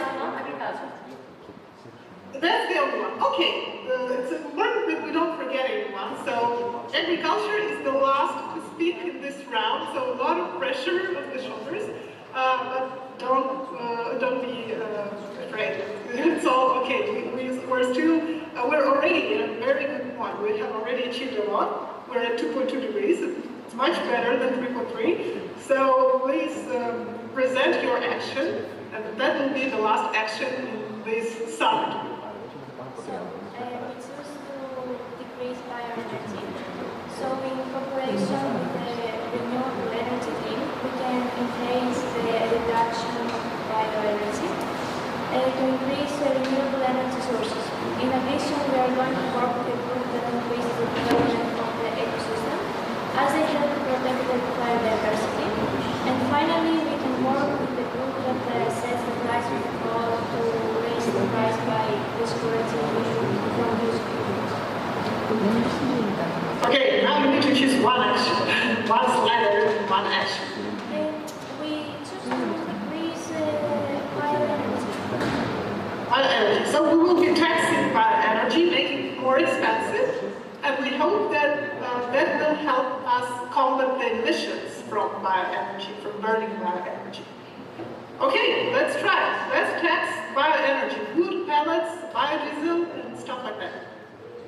Okay, what happened? We don't see the difference really, and that's because the bioenergy wedge is so tiny. So you can see that it is shrinking. It's the pink wedge to the left. It is shrinking, but it is so tiny in the whole energy mix, in comparison to the whole energy mix, that we don't see much difference. And also bioenergy is much less carbon intensive, so it emits much less carbon emissions than fossil fuels, for example. That's why we don't see that big a change. But thank you anyway. There was also a contribution. We just don't see it very clearly, but it is there. Thank you. Thank you, all the delegates, for taking part into this United Nations Climate Summit. It was really intense. I'm very grateful that you invested so much energy into that, into these negotiations. I know it is hard. It is hard to especially speak to people with very opposing interests, interests which are very far from your own. But still, even though it is hard, we managed to get from 3.3 degrees to 2.2 degrees. You can't imagine how hard it would be to do that in real life. But even in this game, it was already not an easy task, and you managed to do that. So we are really, really close to 2 degrees.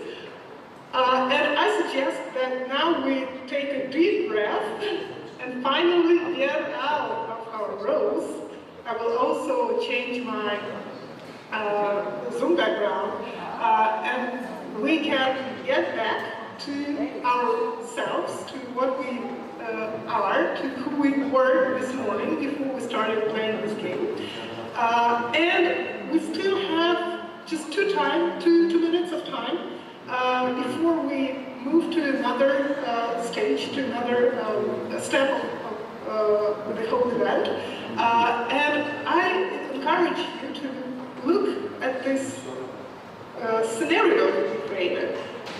Not from the road that we have, but from your own perspective. And take just 1 minute of silence. So please don't talk for just 1 minute. Look at this scenario and think, what emotions does it, what emotions do it feel? What emotions does it produce in your heart. What would the life look like if we managed to realize the scenario, if we managed to make it true? So please look at the scenario and try to imagine this world that we have just created.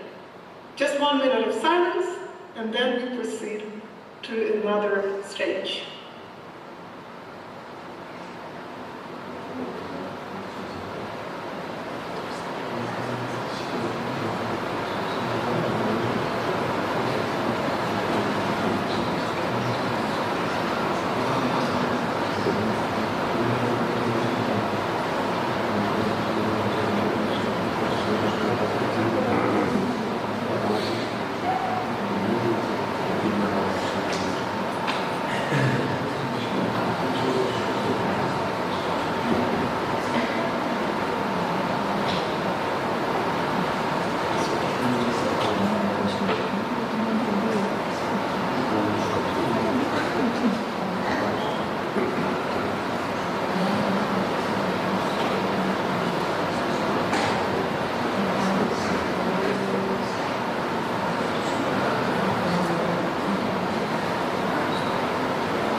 Okay, thank you for this moment of silence. As we're waiting to get back to the main room and join other groups for a short reflection, if you have any ideas, if you want to share any emotions that this scenario that arise in you when you look at this scenario, or if you want to share any ideas of how this world would look like and why, whether we should strive for it or not, please do it now. We still have maybe 1 or 2 minutes. So if anyone wants to share their ideas, you can speak just with the group. You don't have to come here. You can just say it to the group if you want to.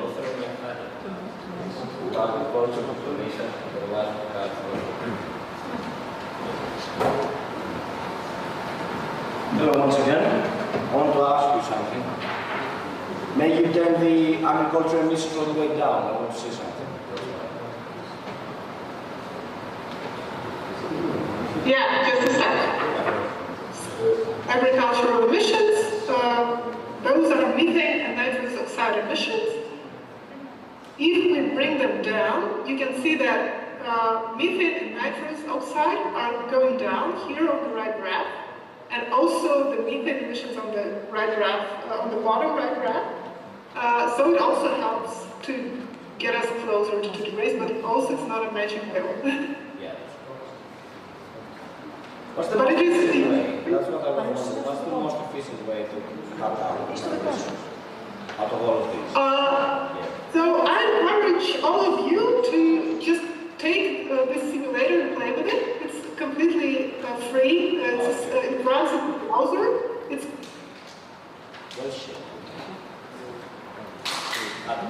en train de demander si les événements en Europe sur le même Zoom, et du coup là ce qu'on va faire c'est 15 minutes de moments un peu communs où vous allez expliquer 2 actions principales. Donc j'ai donné à un de nos bénévoles cette tâche d'expliquer en anglais 2 actions principales que vous avez proposées, qui ont peut-être été le plus débattues, qui ont le plus plu ou déplu, ou etc. Et chaque événement européen va faire de même sur ces 15 minutes. Parce que du coup, il y a eu 4 simulations en même temps, et vous n'avez peut-être pas eu les mêmes conclusions, peut-être pas eu les mêmes actions, et c'est ça qui est intéressant de faire. Events, we want to hear. I hope your mission went well. Now we're going to explain actions in the French events that were maybe remarkable, and then we'll give you the speech for everyone, if it's okay for you. Perfect, thank you.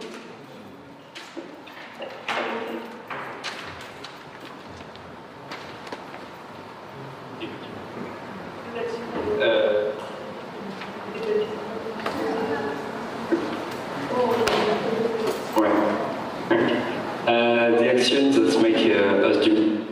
this section are increase the error, a lot of positive effect on reducing greenhouse gas. We went from 3.3 to 2.5 degrees, and the second one, reduction of greenhouse gas in the agricultural sector. In the end, the overall feeling is that this activity gave hope to the participants.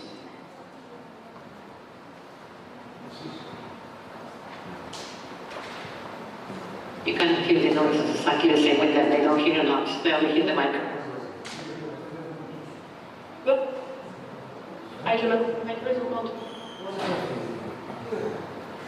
You hear us?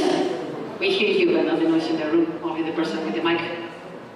Yeah, it's okay. I'm trying to give the microphone only to the people who are talking.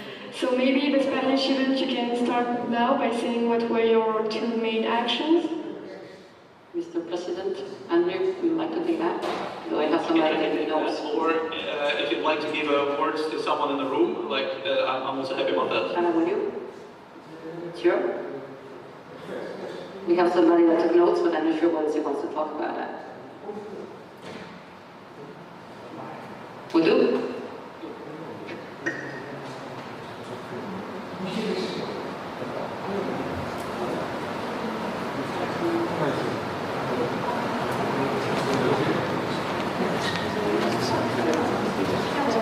Okay, everyone. So here are the main actions that people choose with the highest effect on the temperature. Have the energy efficiency in transport and building, and also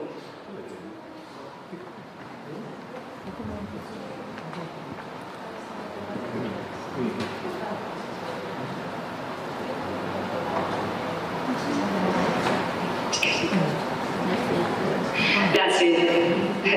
The rest of the measures has had the same effect. And here in Spain, we managed to get it down to 2.2. And I don't know whether our president wants to say something about how it went here.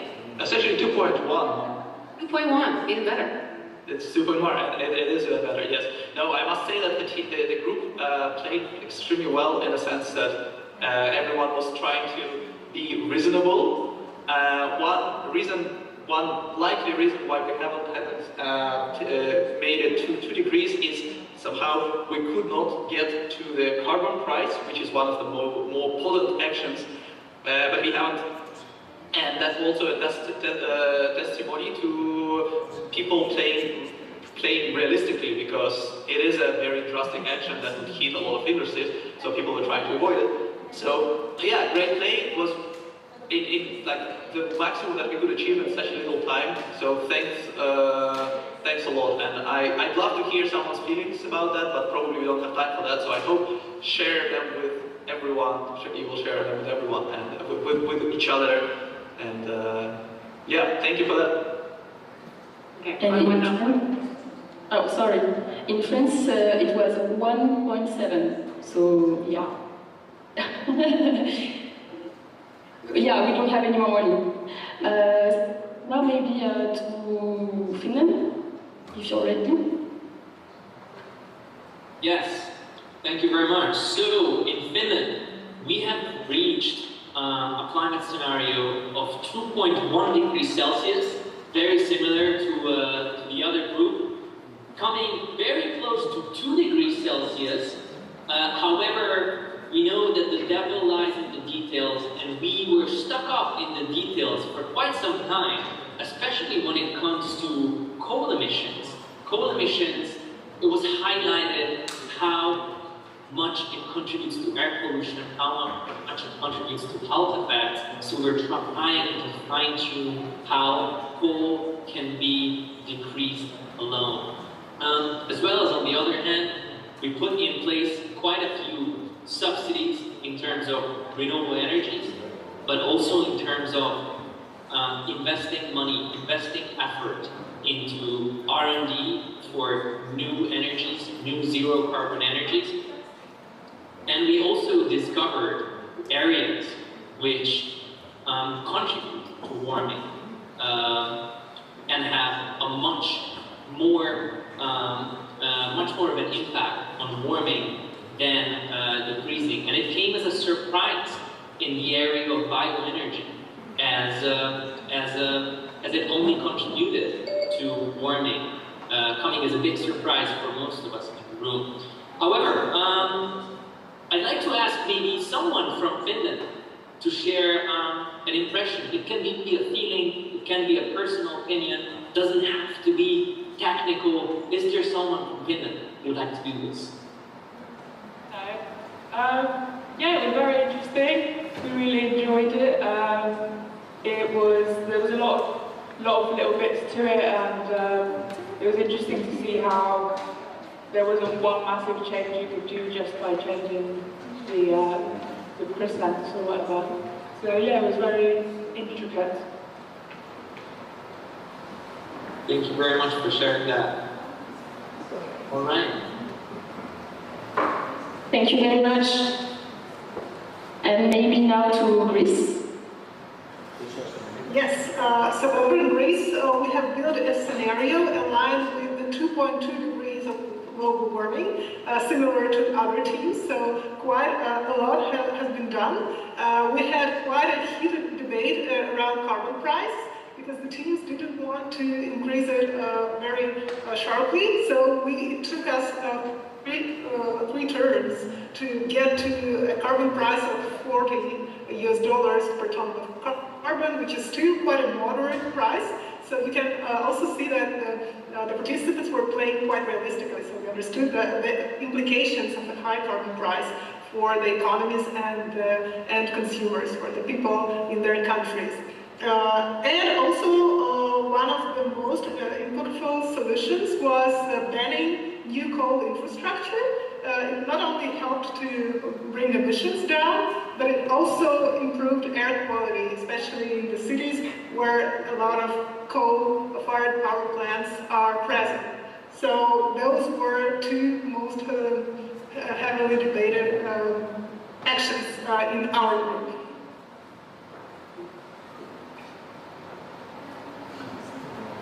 Okay. I don't know if other people from Greece want to say something, or it's okay? Somebody from Spain wants to say something? I have a mic. I don't want to use it. No? No? No good or bad? Nobody wants to say nothing in Spain. And apparently not in Greece either. Yeah, if someone in France wants to say something in English. It's not an action, but something more personal. We have someone. Good. Yeah, maybe we have something less realistic than you, but we also have a lot of hope, because I think that our generation is ready to make a big change, and so maybe that's why we hope that we can change the price of the carbon, but even if we know that it's not very realistic, because we had like maybe $200, I think it was $200 per ton. Yeah, in 2 steps, but I think it's too much. And it's not very realistic, but we also want to just have a lot of hope for the future. So yeah, maybe I think that's right. Perfect. Thank you very much. Okay, so we managed to make it on time. Oh. So if that's okay with you, we can stop here. Yep. If you have anything to say, okay. So we won't be together for the rest of the day, so thank you very much for everything this morning. I hope you enjoyed the morning too. We did, I think. And so yeah, thank you very much, and if you have any problem, any questions, we are on WhatsApp, as you know. So have a great day for the rest of the day, and we'll talk later in the evening. Bye. And thank you all the participants, and enjoy the whole afternoon, and we see you in December for the module 2, and hopefully for the module 3. Yeah. And let's keep this message of hope altogether I can be proud of you today. Yeah. Thank you. Thank you very much. Thank Bye. you. Bye-bye.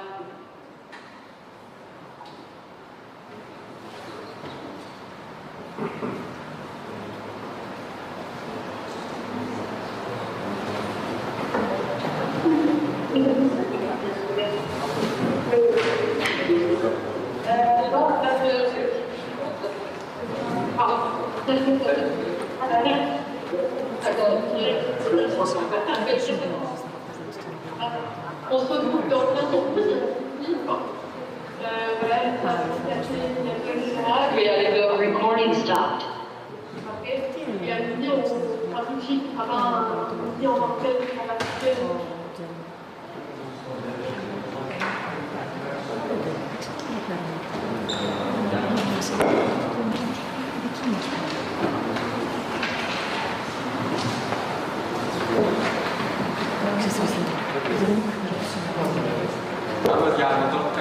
Ναι. Στη μία έχει λάνς, παιδιά, να ξέρετε. Πού? Πού θα γίνει, μην το απ' έξω. Εδώ. Μέσα. Okay. Μπορούμε να πούμε. Καλύτερα ναι, έξω. Να, μήπως να τα φέρουμε εδώ και να τα πάρουμε και να πούνε έξω τα παιδιά. Όχι, θα είμαστε. Να, πώς να το πούμε.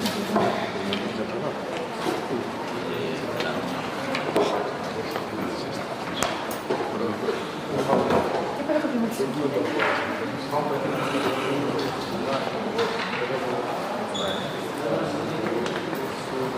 Ποια ομάδα έχει? Ποια ομάδα έχει? Τους είπαμε, το θέμα του καλοκαίρι. Έπρεπε, ξέρεις, το πίσω τώρα που τελείωσε. Κουραστήκατε παιδιά. Ήμασταν υπερβολικά. Ναι, βγείτε. Κόμικ, κόσμος, όλα ωραία είναι το ξέρω το άλλο, να πάμε 1,4 εκατομμύρια κάνουμε. Έπρεπε να πάμε. Εσύ είσαι πολύ motivated πάντως. Έτσι φαίνομαι. Το Δεκέμβρη, γενικά αυτό τώρα είναι το τίποτα. Το Δεκέμβρη θα γίνει με τεράστια βάση. Θα έχει βραβείο το Δεκέμβρη για τον νικητή, με την νικητήρια ομάδα. Είναι.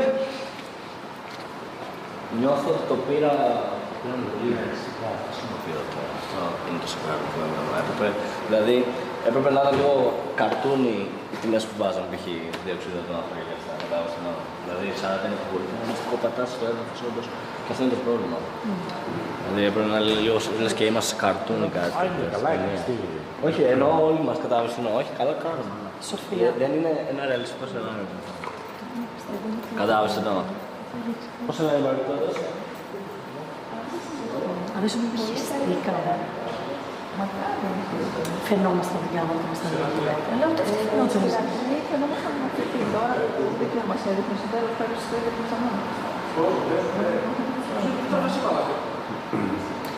Όπως αντιλαμβάνεστε, θα έχουμε τεράστιο πρόβλημα το Δεκέμβρη με τα 200 άτομα. Αν τώρα έχει μισή. Εγώ είπα, θα πάρει 100 ευρώ.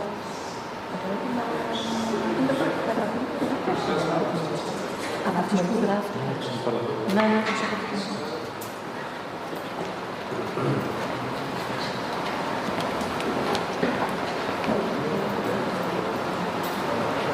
Πώς είναι να πάρει αυτά, στο μαγαζάκι? Τι? Πώς είναι να πάρει? Τζέρι. Χάρηκα. Όταν λες βραβεία και τα λοιπά.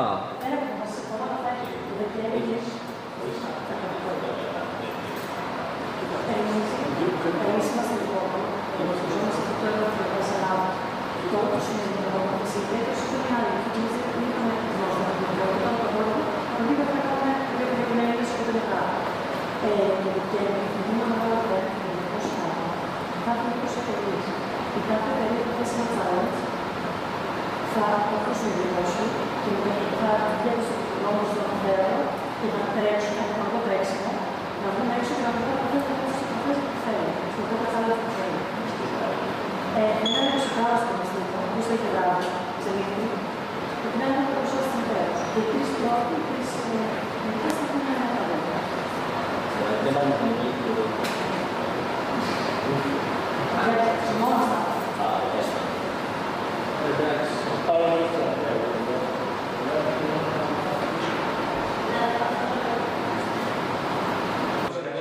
Και αφού δείτε το καθένας στο κομμάτι της ουσίας, να το συζητήσετε η ομάδα και να παρουσιάσετε λίγο στις άλλες ομάδες για αρχή το πρώτο, το δικό σας κομμάτι για να εξηγήσετε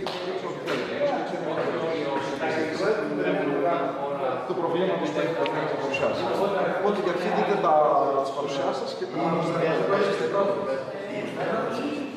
η πρώτη σελίδα είναι μια γενική ιδέα, δεύτερη είναι στατιστικά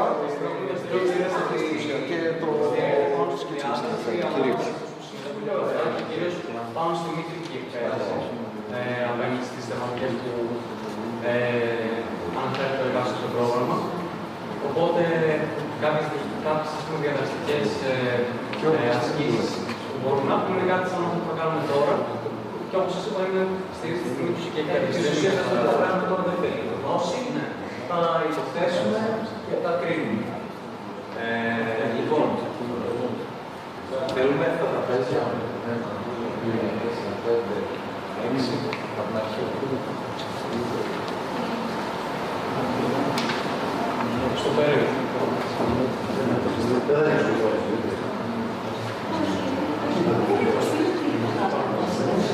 Οπότε εμείς θα μπορούσαμε να είμαστε πιο σύντομοι και γρήγοροι γιατί δεν έχει ζέστη, μεσημέρι, ξέρω τι και σε έχει κουραστεί. Λοιπόν, σε κάθε τραπέζι δεν υπάρχει ένα νέο και θα σκοπείτε σε όνομα του σε κάθε τραπέζι έχουμε βάλει μία γεωγραφική περιοχή.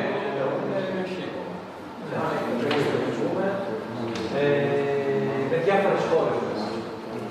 Ωραία, είμαστε στο αγώνα του 10. Οπότε. Σίγουρα να πέσει να πέσει για ό,τι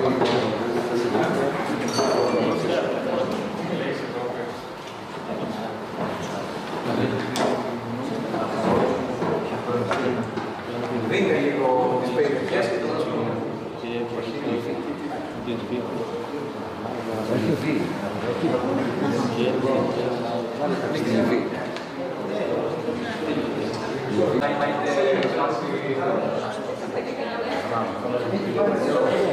Αν μπορείτε να έλα εδώ Δημήτρη, έλα εδώ. Φαινόμαστε Ευάγγελος, είμαστε live στον αέρα. Εδώ με τον Δημήτρη, τον επίθετο. Χαδιός. Πού είσαι? Κοζάνη. Για πες λίγο, τώρα ξεκίνησε το δεύτερο μέρος της σημερινής ημερίδας. Ξεκίνησε το δεύτερο μέρος της σημερινής ημερίδας και τώρα γίνονται τα workshops της ημερίδας. Το ένα αφορά την κλιματική δικαιοσύνη και το δεύτερο αφορά τη μετανάστευση. Είδα κάποιον που είπε πίσω από το πεδίο, δέστε τις περιοχές, δηλαδή ποιες περιοχές βλέπετε. Εκφράζουν περιοχές που αντιμετωπίζουν προβλήματα είτε κλιματικά είτε προβλήματα μετανάστευσης. Όπως είναι ο τυφώνας του Ελληνός. Θα μπορούσε. Αλλά στην προκειμένη περίπτωση μιλάμε για πιο ευρύ και πιο παγκόσμιο φάσματος, όπως περιοχές όπως η Αφρική, επανάπτυκτες χώρες στην Ασία και τέτοιες περιοχές. Ή στην Νότια Αμερική. Αυτό τώρα είναι 2 ώρες στην κρατήση και το δεύτερο. 1 με 2 ώρες, ανάλογα το πόσο θα βοηθήσουν οι ομάδες με την ταχύτητα. Θα συνδεθούμε και με όσοι συνδεθήκαμε στο πρώτο μέρος με άτομα έξω. Σε αυτό το μέρος δεν συνδεθούμε με άτομα έξω, χωρίς το τέλος να δούμε για τα conclusions. Εντάξει, τι τα call? Για τα συμπεράσματα. Ωραία, τα λες και λίγο ελληνικά γιατί μας βλέπουν και Έλληνες. Ο καθένας προσωπεύει 700 εκατομμύρια. 700 εκατομμύρια προσωπικά. Ναι. Ο καθένας προσωπεύει 700 εκατομμύρια. Και τώρα πρέπει να κατανεμηθούμε. Όλοι για να μπορούμε να ακούσουμε. Δεν θέλω να πάρω αυτό. Να κατανεμηθούμε ανάλογα ώστε αυτό να αντιπροσωπεύει το παγκόσμιο πληθυσμό, ας πούμε, συγκριτικά. Όσον αφορά την αποψήλωσή του, δεν έχει καμιά χώρα έκκληση. Οι χώρες όπως είναι η Ρωσία, η Αμερική, η Βραζιλία, η Αυστραλία, είναι μεγάλες έκκλησεις ούτως ή άλλες χώρες. Στο διάγραμμα εδώ παραπάνω έχουμε τον πληθυσμό που απασχολεί κάθε χώρα και την έκταση και το κύριο χαρακτηριστικό είναι ότι πάνω από το 25% του πληθυσμού απασχολείται από τα δέντρα. Από όλες τις χώρες αυτές εδώ, το 25% του πληθυσμού παγκοσμίως βέβαια, βάζει όλο τον κόσμο μέσα, απασχολείται πάνω στα δέντρα. Και η γεωγραφία που θα σκίτσουμε, που βλέπουμε εδώ πέρα είναι ότι βάζουν το δάσος προσπόληση διώχνοντας τα ζώα, που πρακτικά είναι σαν να διώχνουν τα ζώα από το σπίτι τους, γιατί και εδώ τους αποκαλεί διάβολους, ή έρχονται ακόμα και στο σπίτι τους. Αυτό ήταν πρακτικά εμάς.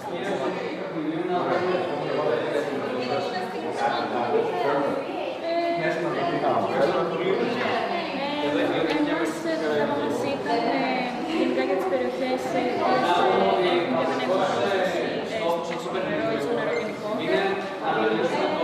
Πώς προκύπτουν κάποιες προκαταλήψεις και σε αυτές τις κοινωνικές δυναμικές όπως είναι η κατανομή των πληθυσμών και μετά οπότε οποιοδήποτε πλέον παράλληλα και κάποιες πρώτες καταστάσεις που έχουν μια νερό και δεν έχουν πρόσβαση οι άνθρωποι. Άμα πιστεύετε ότι είναι μηδέν, μπορεί να είναι και μηδέν, γιατί θα πάμε αναλογικά, έτσι είμαστε 10 Σκοπός όλο αυτό επίσης. Όχι, μηδέν.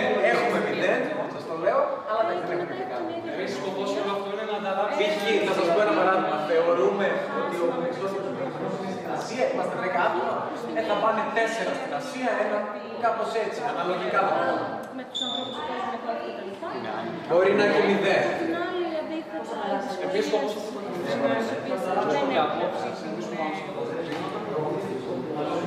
δεν έχουν αυτή την άφηση. Γι' αυτό λέει και ο Time, γιατί θα σύστε πώς το κάνουμε και μετά θα σας πούμε ποιο είναι το σωστό. Το αρικατόνο δεν έχει, φαίνεται εδώ είναι η κεφαλή από κάποιο ζώο, την κουβαλάει στην πλάτη. Και στην ουσία αυτό είναι το σημείο. Με τη λειψιδρία που λέει γενικότερα, γίνεται ακόμα πιο δύσκολο πρόσβαση στο να έχουν άνθρωποι νερό. Όπως εδώ λέει, σε στατιστικά 100%, πόσα μπορούν να αναχώρα σήμερα.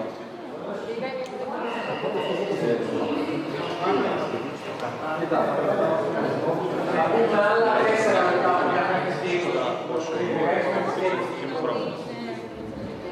Και με μηδέν. Εδώ με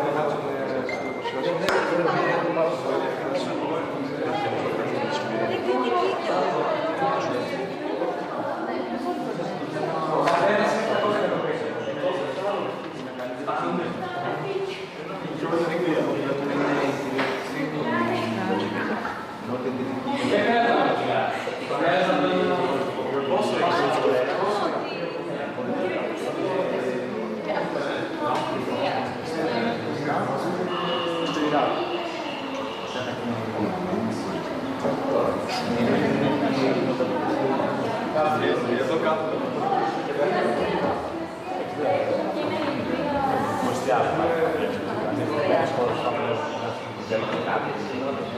Είδες πώς έχουν υπόθεση στη στιγμή.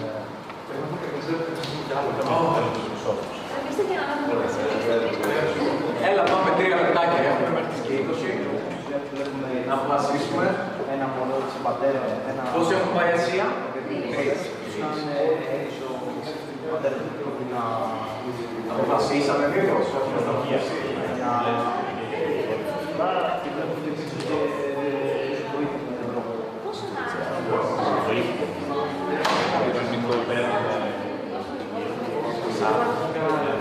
Μπορούμε να έτσι.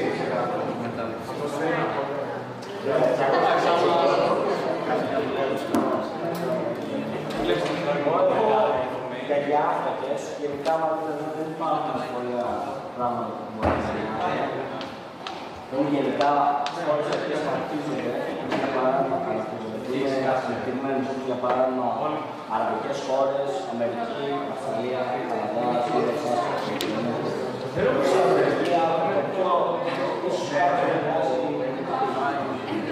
Λοιπόν, τι έχουμε βάλει, έχουμε βάλει 2 εδώ. Ένα και μία, 3. Υπάρχει μια τάσα με βίντεο στην Λοιπόν, αυτός εδώ, και εδώ πέρα είναι η κατανομή του πληθυσμού. Μπορείτε να το δείτε, κατά 100, και να δούμε αν το κάναμε λάθος. Θα σας πω τώρα μετά από σωστή απάντηση.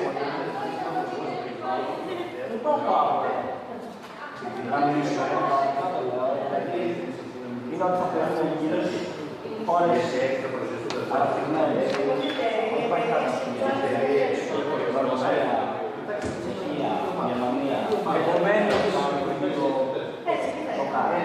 Είναι το όλο αυτά που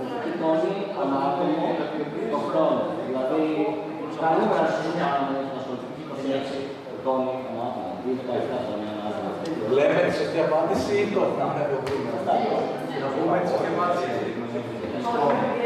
Στην Ασία θα πάνε 5 άτομα. Τώρα που ακούσατε όλοι τις ιδέες στα κόνσεπτ θα αναφέρω κάποια προβλήματα που υπάρχουν γενικότερα και είναι μια ομάδα που θεωρεί ότι ευθύνεται την λήψη των προβλημάτων να σηκώνει το χέρι, δηλαδή κάθε κατηγορία. Τώρα που διάβασαμε, η αύξηση και σε αριθμό αλλά και σε διάρκεια της εργασίας σε χώρες. Ποιοι θεωρούν ότι ευθύνεται για αυτό το φέρουν ευθύνη για αυτό το πρόβλημα. Όχι για χώρες, μιλάμε για τις ομάδες. Όποια ομάδα θεωρεί ότι ευθύνεται το πρόβλημα που παρουσιάζει για την ύπαρξη του προβλήματος αυτού, δηλαδή, όχι σαν άτομα, σαν ομάδα, δηλαδή εσύ είσαι στην ομάδα της πείνας. Θεωρείς ότι η πείνα ευθύνεται για τις χειρασίες παγκοσμίως. Ναι ή όχι. Παγκόσμια έλλειψη biodiversity, ποικιλότητα, παγκόσμια έλλειψη ποικιλότητας σε υψηλό επίπεδο. Μπορείτε να σκεφτείτε όποιος έχει διαφωνεί με κάποια άποψη και μπορεί να σχολιάσει. Ή άμα θεωρεί κάποια ομάδα δεν σήκωσε χέρι, μπορεί να πει να προτείνει. Μετά, στην καταστροφή παράκτητων περιοχών, ακόμα και με νυφάλων και τα συναφή.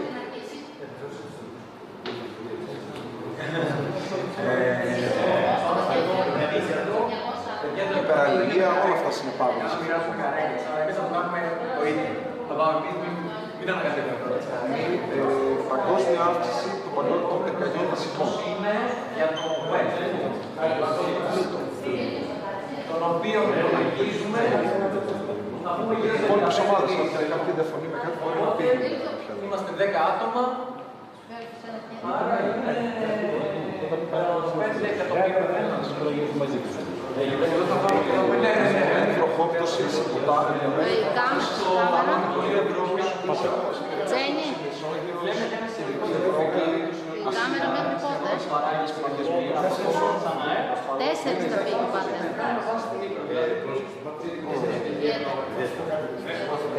Αυξημένη ύπαρξη ασθενειών και σε ανθρώπους αλλά και σε άλλους οργανισμούς. Μιλάμε για πλούτο τώρα, έτσι. Πιο συχνές πλημμύρες.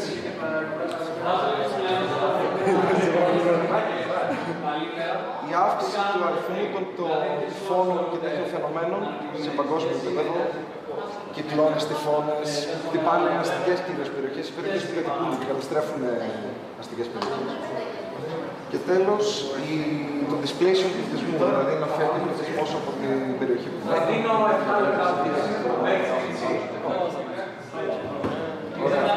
Άρα τώρα θέλω μετά από αυτό να μου πείτε ποια ομάδα θεωρείτε, ποια κατηγορία από το που σας παρουσίασα, μάλλον παρουσιάσατε, θεωρείτε ότι ευθύνεται περισσότερο από όλα για την κλιματική αλλαγή. Νομίζω συμφωνείτε, δεν χρειάζεται να γίνει. Αυτό είναι το πρώτο κομμάτι του project. Είναι η ιδέα για το... Τι πιστεύω τώρα, για να έχετε μια ιδέα για τους διάφορους τομείς της καταστροφής σε παγκόσμιο. Τι να πάμε στο συστήματος.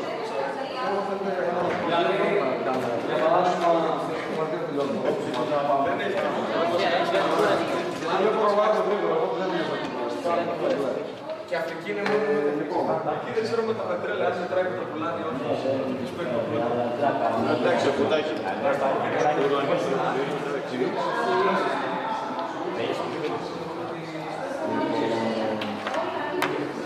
Για αρχή τώρα, θέλω λοιπόν να σας αναφέρω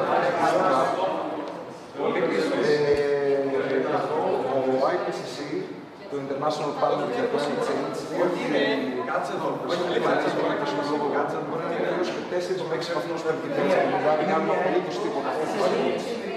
Αν δεν κάνουμε απολύτως τίποτα,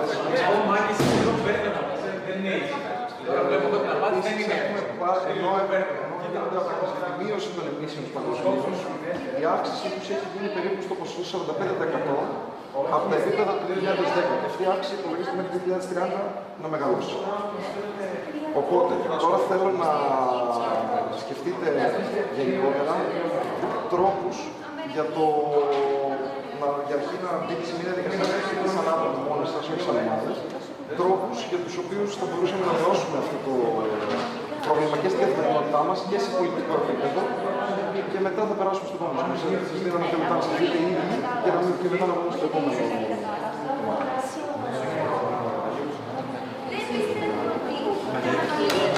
Τρόπος να μειώσουμε τους ρήπους, την αύξηση του global warming και όλα τα προβλήματα που αναφέραμε, αλλά σαν άτομα να σκεφτείτε ο καθένας σε έναν δικό του τρόπο.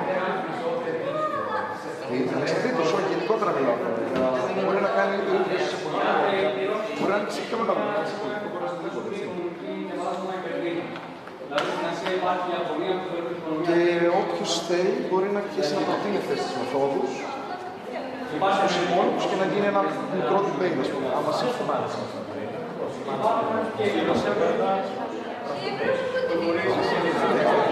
Μπορείτε δηλαδή να σκεφτείτε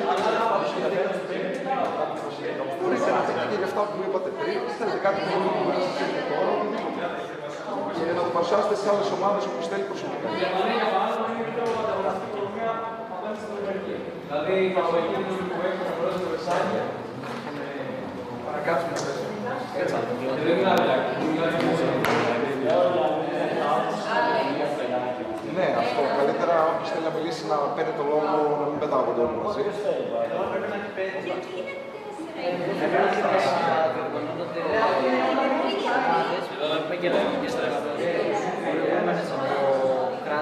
Είναι, αλλά δεν έχει σημασία.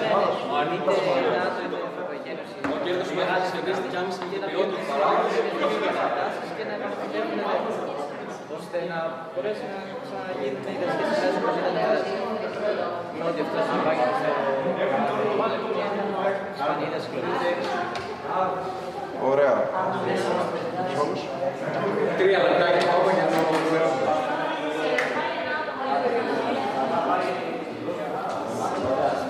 Γενικά υπάρχει αποτύπωτα, όπως είναι χώρες θερμοκάμπους. Δηλαδή, έχουμε αποφασίσει βασικά. Όταν σκέφτομαι ιδέες να ενθαρρυνθούν πολύ,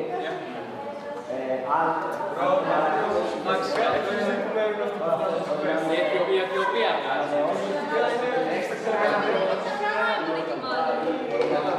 Όχι, άμα το πιστεύεις κάτι.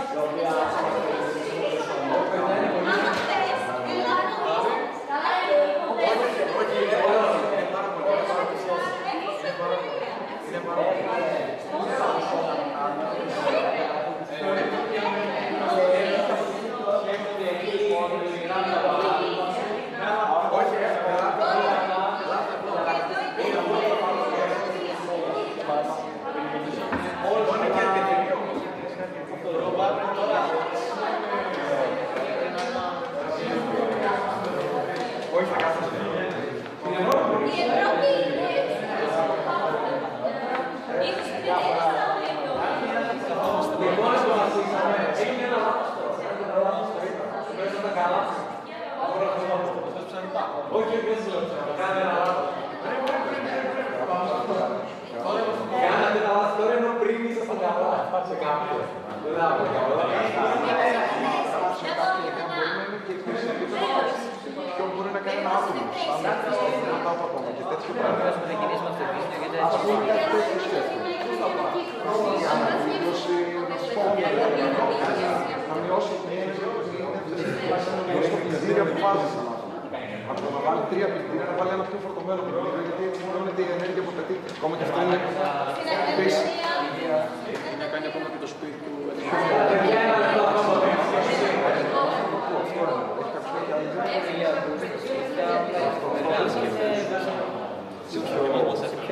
Και σε πιο ατομικό επίπεδο, αυτό ήθελα να πω. Σε πιο ατομικό επίπεδο μπορεί να πούμε να χρησιμοποιούν συσκευές οι οποίες είναι πιο efficient. Θα χρησιμοποιούν ενέργεια, να μην είναι τόσο πάντως. Τέλος. Το πρόβλημα ότι να το πάρετε κοντά.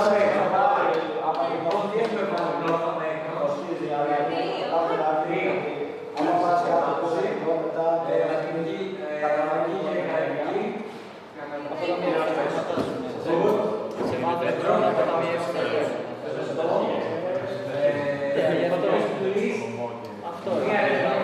κάποιες ενέργειες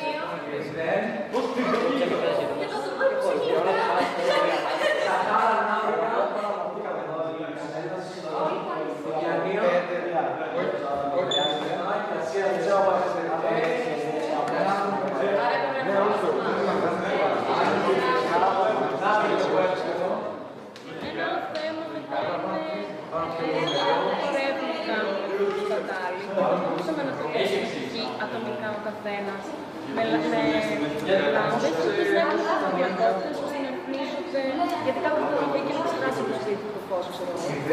Λοιπόν,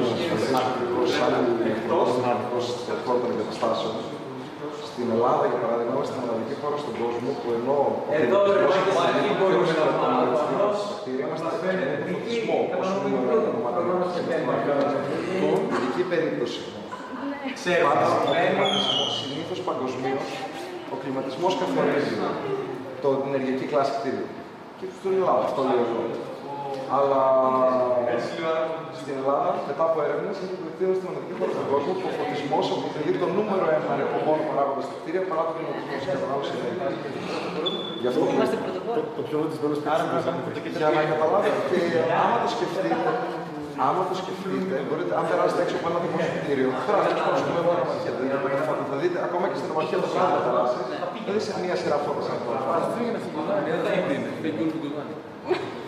Ένας τύπος. Έχει πιο λαπάκια από την Κοζάνη μαζί. Ξέρετε πώς σπίτι πάρα καλά.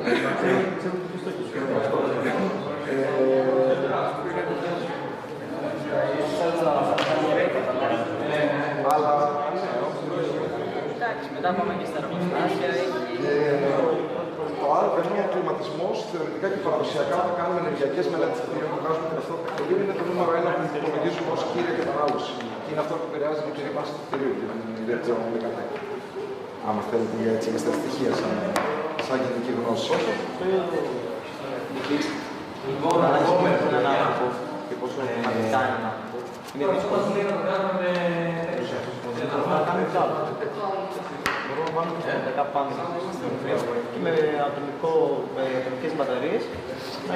Κάποιες κιλοβατόρες.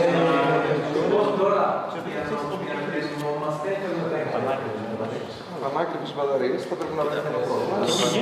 Σίγουρα μπορεί να το κάνεις 100% αυτόνομα, αλλά δεν χρειάζεται να φτάσει και μπορεί να το κάνεις κάτι πιο απλό. Να λύσουμε κάποια... Μπορεί να κάνεις κάτι πιο απλό, να κάνεις.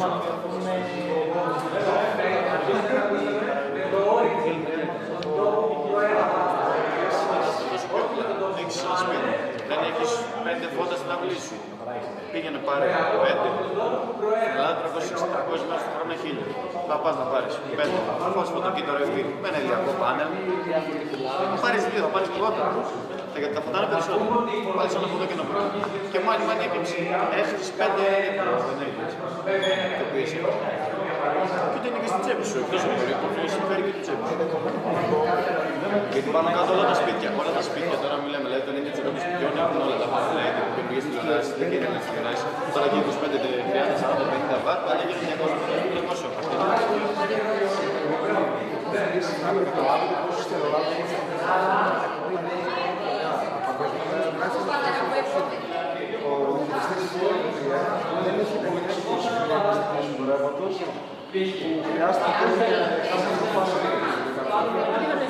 Γιατί έκλεισαν τόσο πολλά χρόνια που ανέβηκε η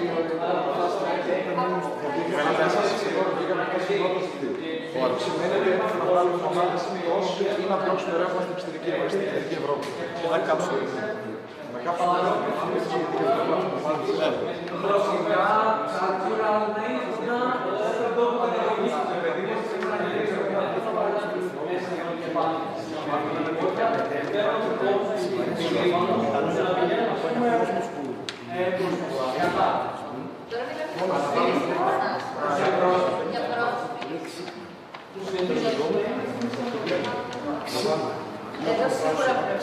Θα βάλουμε ένα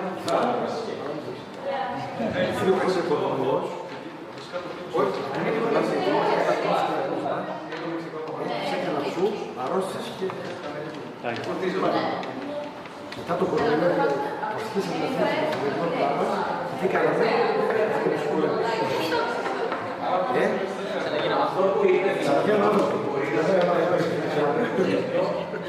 Θέλω να κάνω παρακολουθία, να κάνω μάθημα.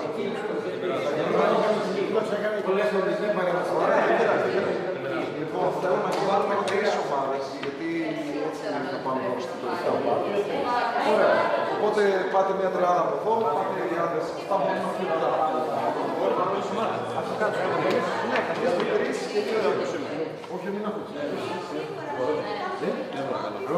Λοιπόν, σε αυτό το κομμάτι που βλέπετε, τα 2 επόμενα action sheets είναι δράσεις ατομικές και πιο σημαντικές.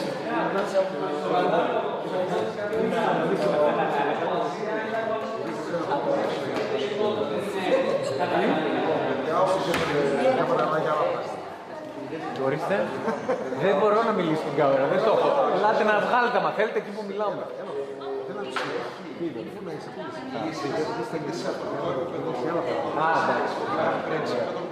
Πιο γενικό και στο δεύτερο συντάξεως 2, στο ένα είναι πιο ατομικές λύσεις.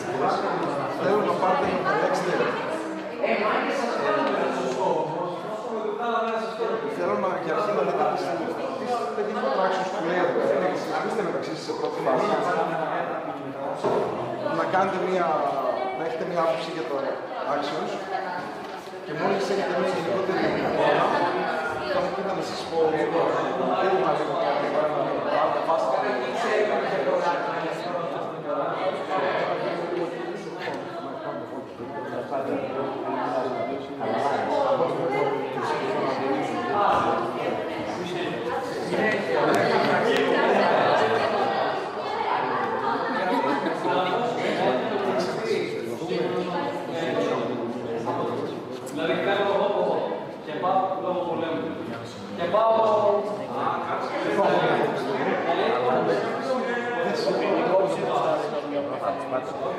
Πράγματα δεν τα πειράζει κανείς.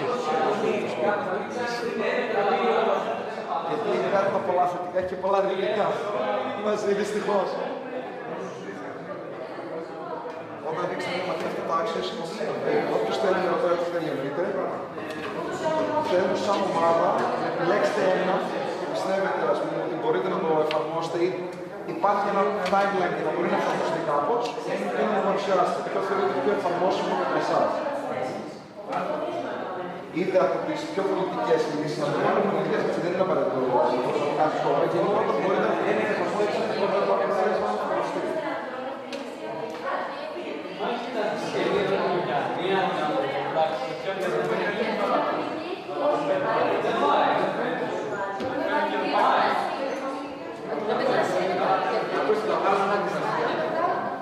Και 2 έχεις.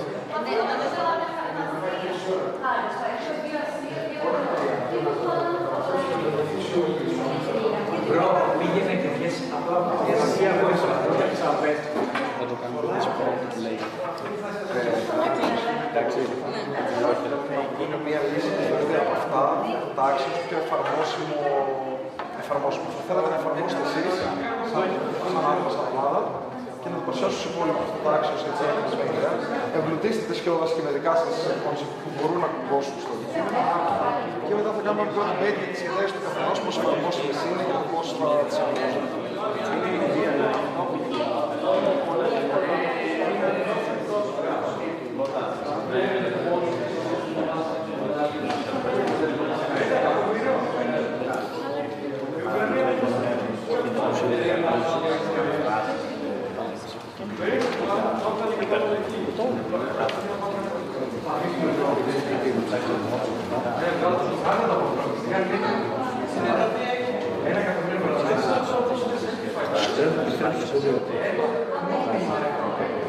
Και ένα τραγούδι που κάνει ψώνιο.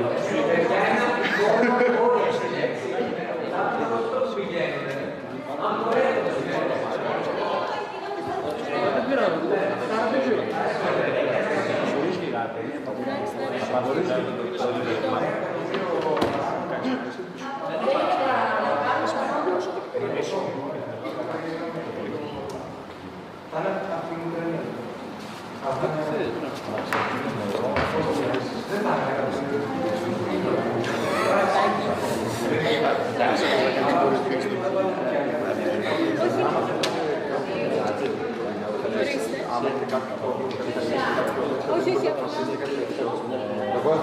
Έχω λύσει στο πρώτο.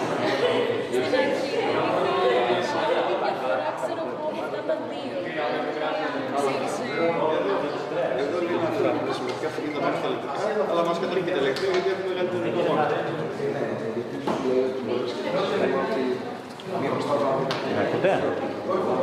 Αυτό δεν είναι μια μεταβατική λύση, αλλά από τη στιγμή που μια μπαταρία κάνει πολύ περισσότερη ζημιά που θα κάνει ένα αυτοκίνητο. Πιο λογικά εσύ ότι είναι εφαρμοστεί.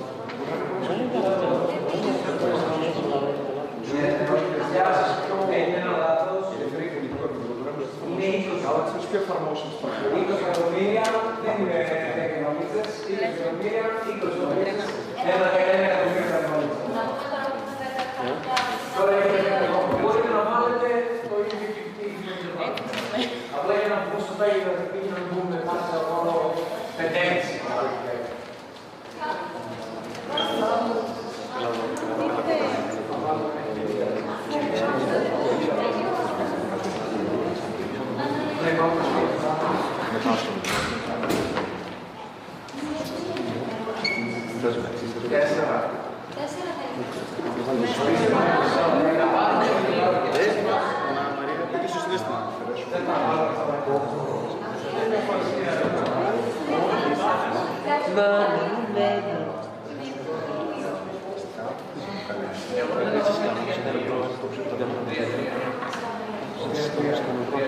Από Αφρική δεν θα πάρεις και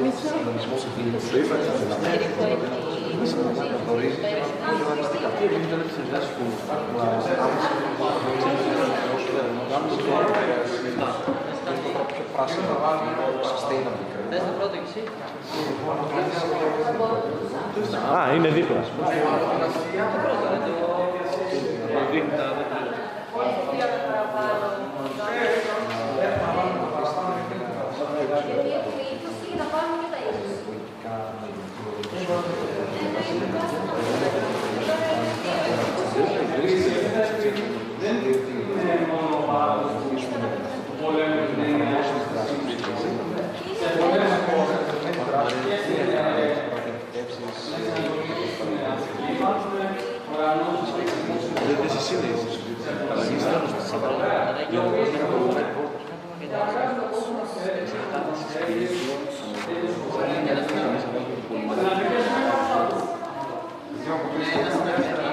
Όταν έχετε σκεφτεί κάτι,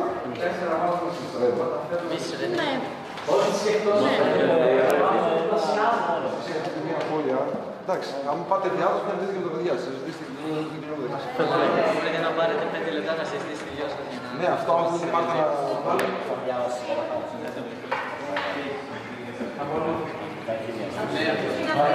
Άμα δεν έχεις την κρίση. Για παράδειγμα, ναι, να μην τάξει καμιά. Άρα 4 εκατομμύρια νερά από το κάνει. Σκεφτείτε, διαλέξτε ένα. Μπορεί δύο ομάδες να πέσουν στο ίδιο, δεν απαγορεύεται. Δεν είναι ότι πρέπει οπωσδήποτε να βρείτε να υπάρχει ανακαίνιση. Απλά μπορεί ο καθένας να έχει διαφορετική οπτική.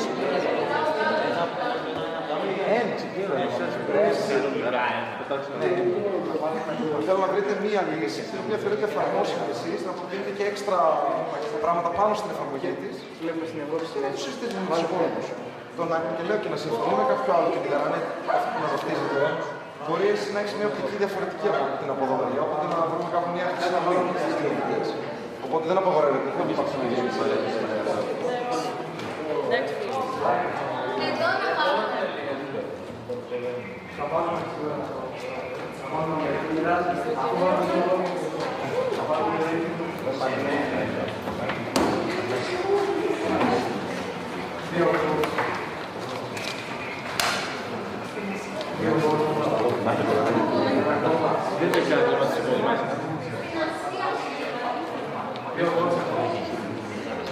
Καλά είσαι.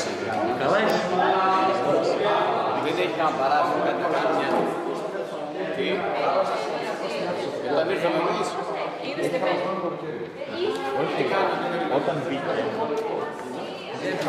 Δεν το φτιάξα στα κύλα. Δεν πήγε να λάβεις. Και χτυπάει και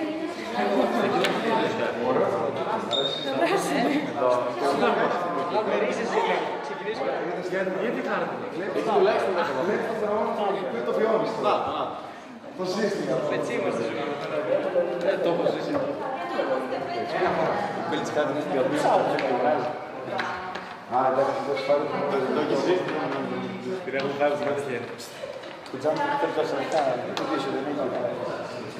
Σε κάνει, αν είσαι να ράγα το όρος μέσα στο 45 λεπτά. Ο άλλος με κάνει κάτω μέσα στο 2 το έχεις μέσα και βάζεις το χέρι σου κόκαλο, στον κόβο. Εντάξει, εδώ έχεις δίκιο. Σε κάλυψα. Σε ρώτησα, σου πέρασα. Να ρωτήσω.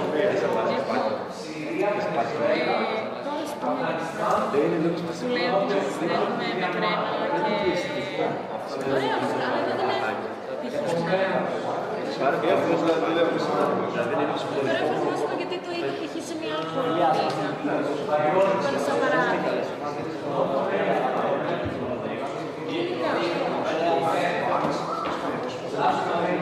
Στην Ελλάδα γίνονται τα πάντα στα λόγια και στην πράξη. Είναι αυτό που είπαμε πριν. 30 χρόνια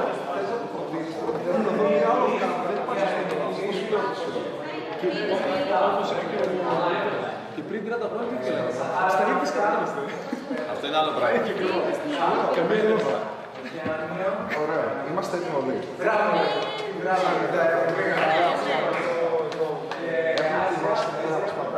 Κλειδώσει, έχουμε βάσει σε ανακόμιση πρόγραμμης. Ωραία, ποιος είναι πιο έτοιμος να δώσει μια αρχή. Βαγγέλος, έλα εδώ. Μπράβο, μ' αρέσει. Λοιπόν, εμείς σκεφτήκαμε το 5 το οποίο λέει να σκεφτόμαστε όλοι για το δεύτερο χέρι βιβλία. Κατά κύριο λόγο, γιατί όλοι μας Λοιπόν, έλα εδώ Βαγγελάκη, έλα εδώ Μιλτιάδης, Ευάγγελος και Μίλτος. Τελειώνουμε την παρουσίασή μας. Για πες μας Μίλτη, πρώτα εσύ και μετά ο Βαγγέλος. Μιλάμε για την κλιματική αλλαγή και ειδικά για το εξωτερικό τομέα, πώς θα μειώσουμε, τι μπορεί να κάνει ο καθένας. Και τα παιδιά είναι φοιτητές. Κατά κύριο λόγο είναι φοιτητές, γενικά δεν υπήρχε κάτι κριτήριο για να συζητήσει κλπ. 18 μέχρι 30. Τώρα το πρόγραμμα, συνδεθήκαμε με το εξωτερικό σε... Συνδεθήκαμε με Ισπανία, Ιταλία και Φιλανδία. Εντάξει. Και η ίδια δράση γινόταν και ξεκινήσουμε. Οπότε... Για την επόμενη δράση που έχουμε. Ναι, εννοείται, ναι. Η επόμενη δράση είναι αρχές Δεκέμβρη. Είναι το 24 ώρες of innovation. Δηλαδή το innovation που λέγεται της καινοτομίας. Που είναι ένα παιχνίδι, θα το πούμε, που δίνονται κάποιες ιδέες από μεγάλες εταιρείες και μέσα σε 24 ώρες κάποιες ομάδες πρέπει να βρουν λύσεις σε αυτές τις ιδέες και να τις παρουσιάσουν μέσα σε 3 λεπτά. Η καλύτερη ιδέα κερδίζει ένα χρηματικό έπαθλο ή ένα δώρο. Πού θα γίνει αυτή πάλι εδώ στο Πανεπιστήμιο, αρχές Δεκεμβρίου. Θα βρει πρώτο Θεός, θα είναι και το πράσινο. Περιμένω τώρα. Πες τα αλφαβήτα μπροστά. Είναι το αλφαβήτα.